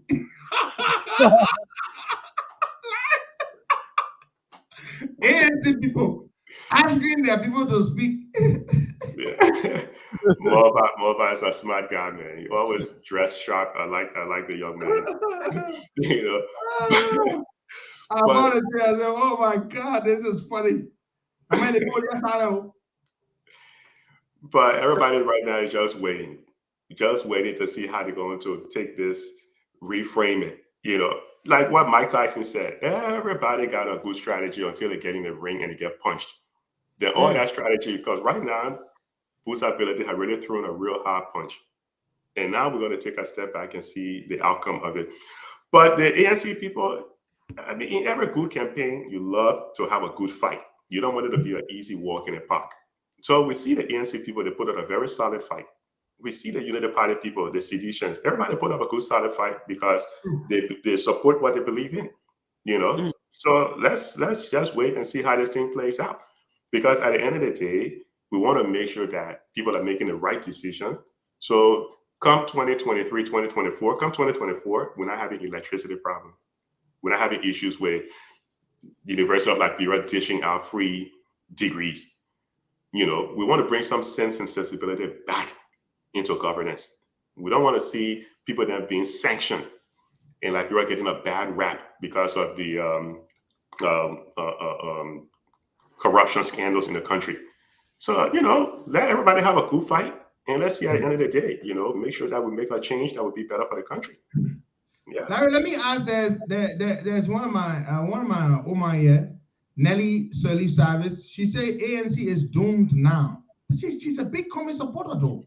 For her to write this, and then Nelly, what do you mean by that? They are doomed. I mean, we all know what doom is. Doom is not a good word, right, Larry? Is that a good meaning to it? Pretty much means the end of times, the end of the end. But I mean, but Costa, Boyka, think about it. Think about it.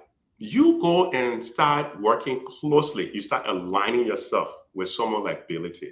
Then why would you be surprised when something like this happens? You shouldn't be surprised. You should have a backup plan to that. You should have known it was going to happen. But then this whole business about you signing a little side, well, he didn't sign the agreement because it's but just the Secretary General, yeah, a party chairman signed it. That's him. He signed it. That's a party. But he hasn't denied it. Larry, the point is, Musa Belete spoke and said, Comey committed to make me VP. Has Comey spoken, Larry? Yeah, that's silence means what? In this case, in this context, silence means what? Consent. Yeah. This is where you come and you speak forcefully, whether you confirm it or you deny it, but you go out there and you make a statement. At no time did I, Alexander Benedict Cummings, promise to make Musa Hassan Belete running mate. Simple. One paragraph statement, Larry, they get each other on one side. That's it. But here's the thing that kind of confuses me. Why is it that it's okay to align with Musa Belete to destabilize Liberty Party, but it's not okay to align with Musa Belete to make him vice president? There you go. So they want to use Musa Belete as a dump truck to build a road, but Musa Belete is not good enough to apply the road. No, my observation in a whole scenario is that because by that time he needed a support from where it will come from whom it will come from. He doesn't care at that moment. All he needed was Nyombli and Delon are leaning towards JMB. ALP is already with JMB. So he needed somebody to stay with him because he can't just stay alone. So, okay, Musa to come with a condition. Musa said, okay, yes, we can work together, but we have to go into an MOU. Carry me as a vice president, and then I can stay with you no matter what it is. I will take the bullets for you. I will do whatsoever, fight with you, and get you to where you want to go. Now we have fought together. The thing you promised me 2-3 months ago, is now time for you to do or to sign the document. Then you are becoming reluctant in signing the document. So we say in 30 days time, you will sign it. You say, okay, 30 days come, finish. Or you say, okay, another more 30 days, which is 60 days.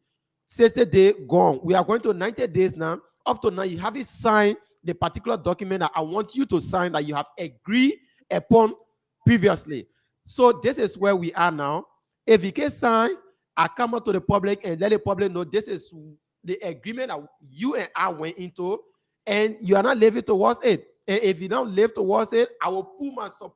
I will pull back. I will tell the people that this is what I went into agreement with you, but now you are becoming reluctant in signing the agreement. So I will pull my support back. So you see, this is where we are. Yeah, but you see, whenever you get into an agreement with somebody, whenever you deal with people, as a matter of fact, as a means of practice, you have to ask yourself, this is WIIFM. What's in it for me, right? The person would be asking the same question because no person who is sane, no person who is correct inside their head will do anything to harm themselves. So you know Bilete was going to do something that would benefit him. Same thing, Cummings was going to do something to benefit him and his body as well. But somewhere in that nine, there are two things. His Bilete's thing that would benefit him is now seems to be clashing with the things that would benefit Cummings and his political party as well. That's where we are right now. But you should know that these guys are going, each person is going to ask for something to benefit each other. But somehow in that agreement, somebody didn't kind of flesh it out. Somebody didn't really think it through, you know, like what would happen if I did this? What would happen if I were to do this? And this is where right now there seems to be, people seem to somehow be denying that this thing exists. You know, Bilete came out and he spoke. He was calm. He spoke. I saw it. You know, someone sent it over to me. He was calm and he spoke. He wasn't irrational. He wasn't yelling and hollering like some kind of irrational person. He spoke calmly. He spoke with confidence because he knows what he has. So, you know. And Larry, as they can say, Bilete did not stutter. He didn't stutter. Bilete was very clear. He said they made a commitment, they put it in writing. Bilete made sure he extracted that commitment for Cummings before they did the endorsement. He said it. Yeah. He said, now Mr. Cummings is supposed to get. So not only did Cummings promise Bilete VP slot, he also promised him key ministerial and cabinet level positions in the government. Yeah. I was wondering what Bilete was getting out of this whole arrangement. I kept saying, there's got to be something big behind what he's doing. Because he was going all out to destabilize Liberty Party. He was going out of his way to make sure to break the party up. So I kept saying, but there's got to be, is what's in it? What is in it for him? What's the end game? The end game. The end game is simple, Larry. Bilete is in the hole deep with the government of Liberia for millions of dollars. The road fund, you know, 4.5 million. The record is there. I can put it to you. And then the provisional lifting, 10 to 18 million dollars. I'm told. So the government was squeezing Bilete. You recall, Larry, they were squeezing Bilete, and then it stopped. But then, Costa, that means we haven't really seen the true end game yet. There may be another twist to this whole thing that's going on. Well, the twist here is Bilete is about to disengage. So Bilete is now asking for Cummings to deliver on something that Cummings promised then, which Cummings does not intend to give. Yep. That's what Bilete is waiting for. You know, Larry, it's like I ask you for something that I say, you know, cut your hair and give it to me. I know you're not gonna do that. It's irrational. It's irrational. I'm asking you to give me something that I know you will not give me because I want to use that as an excuse to call it quits with you. That's the Bilete is playing. Bilete knows Cummings will not give it to him. Bilete knows, everybody knows he's sleazy, he's a crook, and the whole ANC camp. But the funny part is this, Larry, the reason the ANC is so conspicuously, definitely silent is because we all were saying Bilete is sleazy. They all were saying Bilete is sleazy. The moment Bilete became the ally, Bilete stopped being sleazy. Now, Bilete wants VP slot. They all saying no way. I mean, you're telling me to cut my hand off, give it to you, so you can use my own hand to slap me. It's completely irrational. It's not going to happen. Why would I give you my hand so you can take my own hand to slap me? It's irrational. So you know, wait, Baga, let me say bribe the treatment before I play for all the. There's a big brother of mine called Wama, Samuel Wama Ogonti. He's a big brother of mine. As a matter of fact, happy birthday to him. You know, so yesterday he did a post about the deal. Well, he came on my post. I was asking about what ability was signed, what Cummings was signed the MOU, the April 15 deadline, right? Larry, that everybody's talking about the most anticipated date, April 15. So he said he came on my post and commented. He said April 15 for what thing? I said the MOU, the element VP. He said poor. He said it's not gonna happen. But all these guys only recently they were defending Musa Bilete, right? Yeah, it was okay. It's like Billy went on the gentleman Witherspoon show. He could have just said, "Look, I got an MOU to be VP. Take the microphone, drop it, and walk off." Because it was a mic dropping piece that he said right there. I got an MOU to be VP and to have access or to be given certain ministries as well. So he should have just dropped the microphone and left the stage. That was it. So now we all just waiting to see how this thing is going to play out. Because the true supporter of the party do not believe that their political leader would do such a thing. That is where we have this Larry, ideologies. Yeah. They don't believe he would do such a thing. To What, they are shocked right now, Larry, that he could have even that he could have even promised ability to make him VP. They're shocked, Larry. They're shocked. That's what, and this goes back to the question. Now, Nora Hope said they are in a comatose state. And as I said, she speaks from experience because she got one of them living right under the same roof. Now, my own people are putting more. Like, because normally we say you learn from mistakes. If Mr. Kumi realized that he have learned from the mistake he made with Musa Berete, and then come back to say, "Oh, Ambassador Boakai, things happen and we let go. I want to go as the vice to you." I'm just saying something now. I know he want to become president, but if he just realized that where he was thinking is no longer going to work for him, and then he come and say, "Oh, Ambassador Boakai, I think I can now go second to you as the vice running mate." Do you think he should be given a chance to go as vice? Because previously when a ticket was being funded, Joe Boakai and Cummings, the Liberian people bought a ticket, and even up to now, Liberian people are still yearning for that ticket. So I don't know, should he be given an opportunity to go as vice to Ambassador Boakai if he himself realized that there is need now for him to go as vice? I think you already answered your question in the premise of your question, because when you started your question, you mentioned something that sounded like you were saying experience is a great teacher. We kind of look at past experience as a way to determine the person's future behavior. So you said that. So now, if Ambassador Boakai is going to consider Mr. Cummings, now he needs to look at Mr. Cummings' past behavior in this whole collaboration effort. What does that tell you? Is his past behavior going to determine the way how he behaves in the future if they were to kind of work together?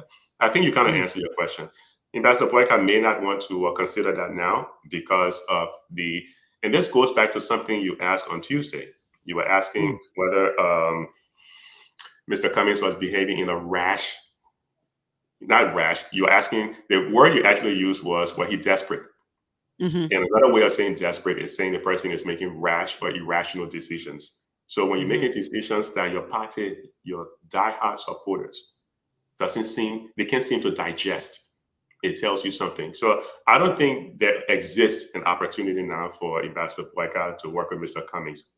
At the onset of this whole collaboration, it was a done deal. It would have been the perfect storm, the perfect combination of years of experience on the public side with years of experience in the corporate America side. Bring those two together and you're going to have a happy marriage that was going to more than likely remove the current government. But I don't think it exists right now.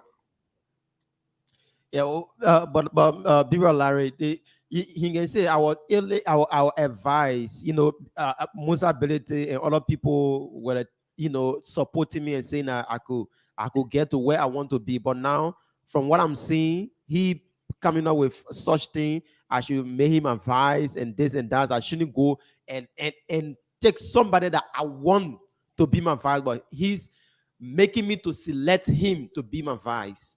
And I don't want to buy in for that. But within myself, I know that the ticket the Liberian people wanted and the ticket the Liberian people won is Boakai and Cummings. And now I have realized all the mistakes I have realized. They were idly advising me. I have realized that what I was doing was wrong. I'm sorry. I'm totally sorry. Remember, we say we can forgive 77 times 7. So Christians, Muslims, and whatsoever. But You're gonna probably get biblical on me.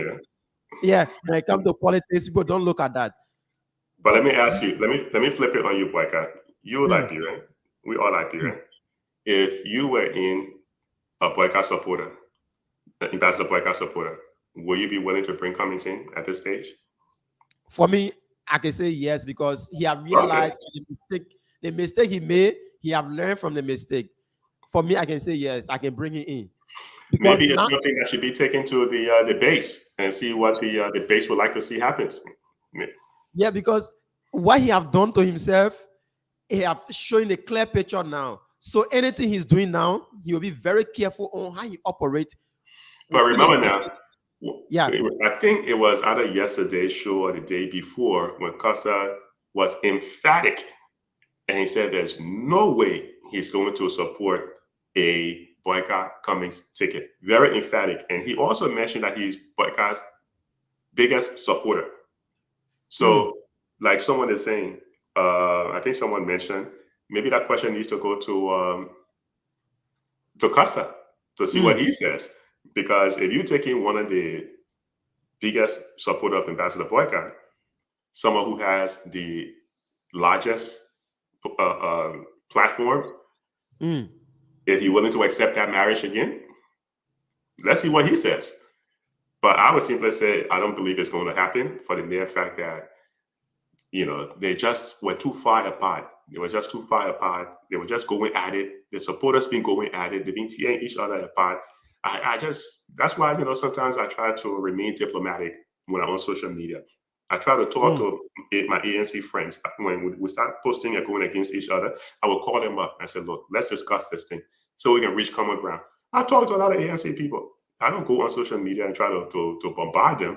But I remember specifically where some of the bombardment started. There were instances where Costa would come out, and Costa is like a counterpuncher. He will wait. he will hold on. When they attack him, he will kind of pull back. But then when he hit, everybody go up in flame.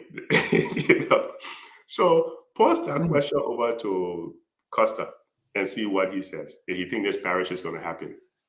Because I think the diehard supporters don't want it to happen. Yeah. So, cause that I asked Bibera Larry the question, and it's back to you, because a lot of people are commenting and say Costa should answer the question. Yeah. John Howard saying the marriage. Do you think Mr. Kumi can come back and say, go in one-on-one in a room to with Mr. Ambassador Boyka and say, okay, Ambassador Boyka have realized that the people were fooling me. The people fool me, papi. They think that I was thinking about getting they were just behind me to do whatsoever and do they want here. Now I have realized that they think I was going to not work. Let me come back to you now and go as a vice president to you. I have agreed 100% to be a vice president. Do you think the ticket may work? Remember when the thing started, when it started in a lot of Liberians were supporting it. They say, oh, okay, yes, the Cummings and Boyka, the Boyka and Cummings ticket is what we want. Everybody was celebrating.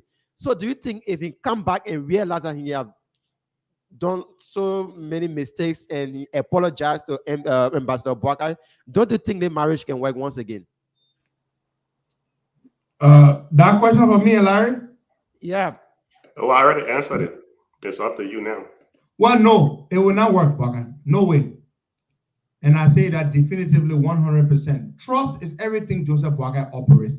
Joseph Boyka deals in the currency of trust and loyalty and honesty.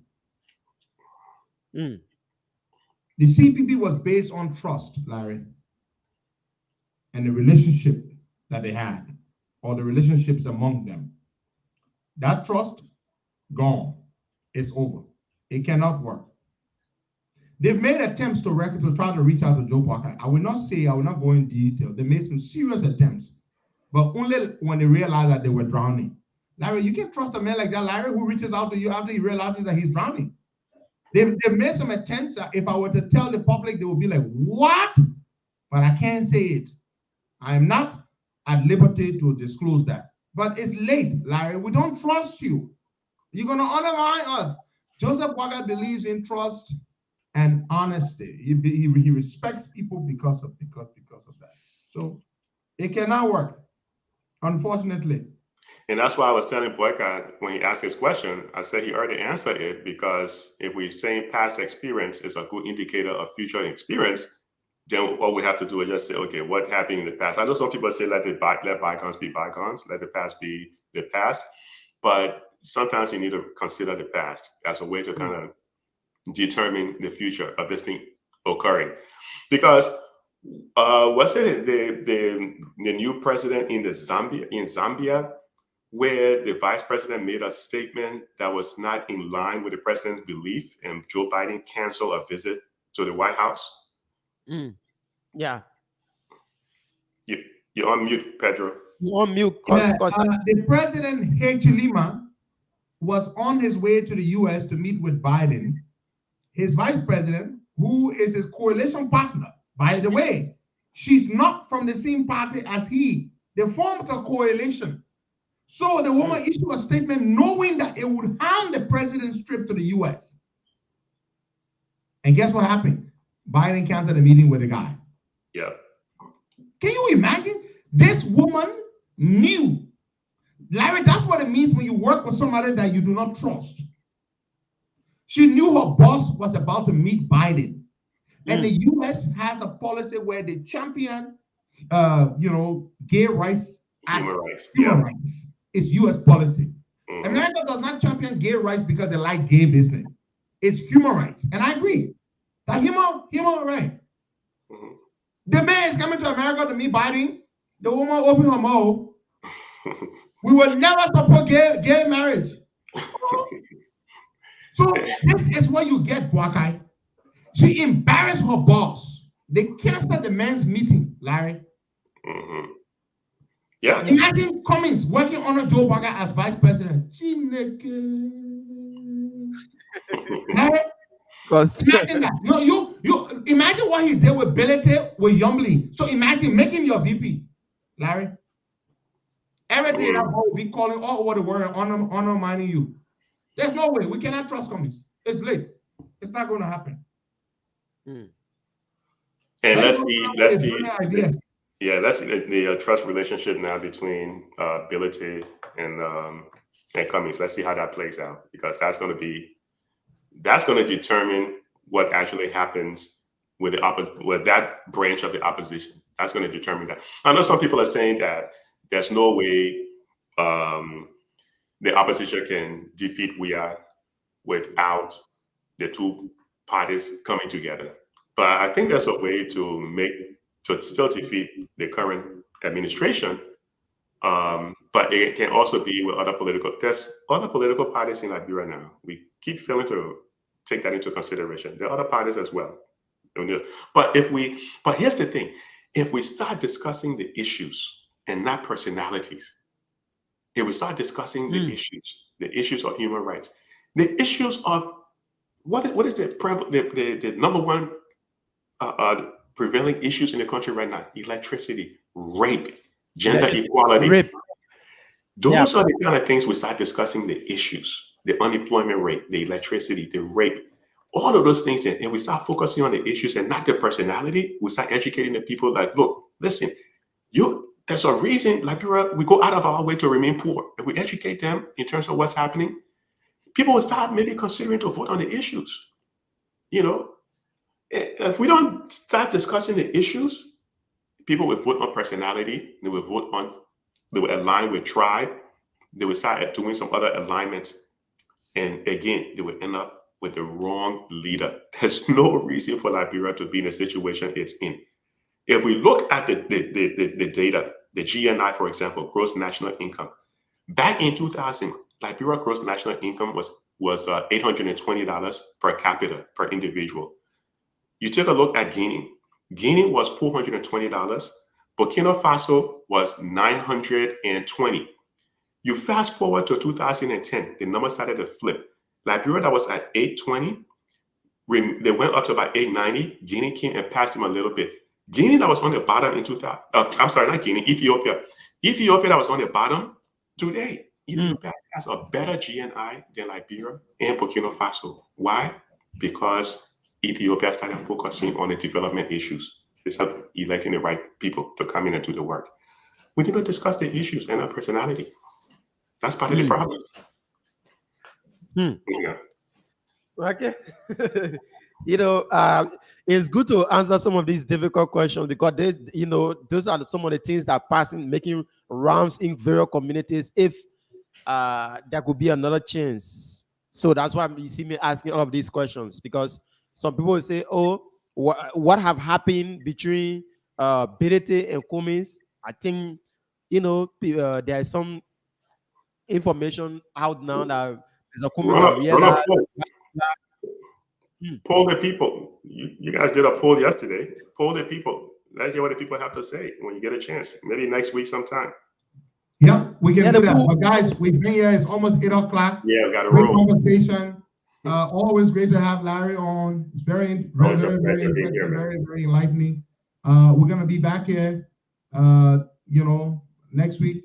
Of course, another batch of interesting developments. There are always interesting developments. So we pray for our folks in the ANT to wake up from the comatose state that my Oma said they're in a comatose state. Thank you so much. You all have a very blessed weekend. Stay safe, everyone. Later, Costa. Later, Black Up. All right. Bye-bye. All right.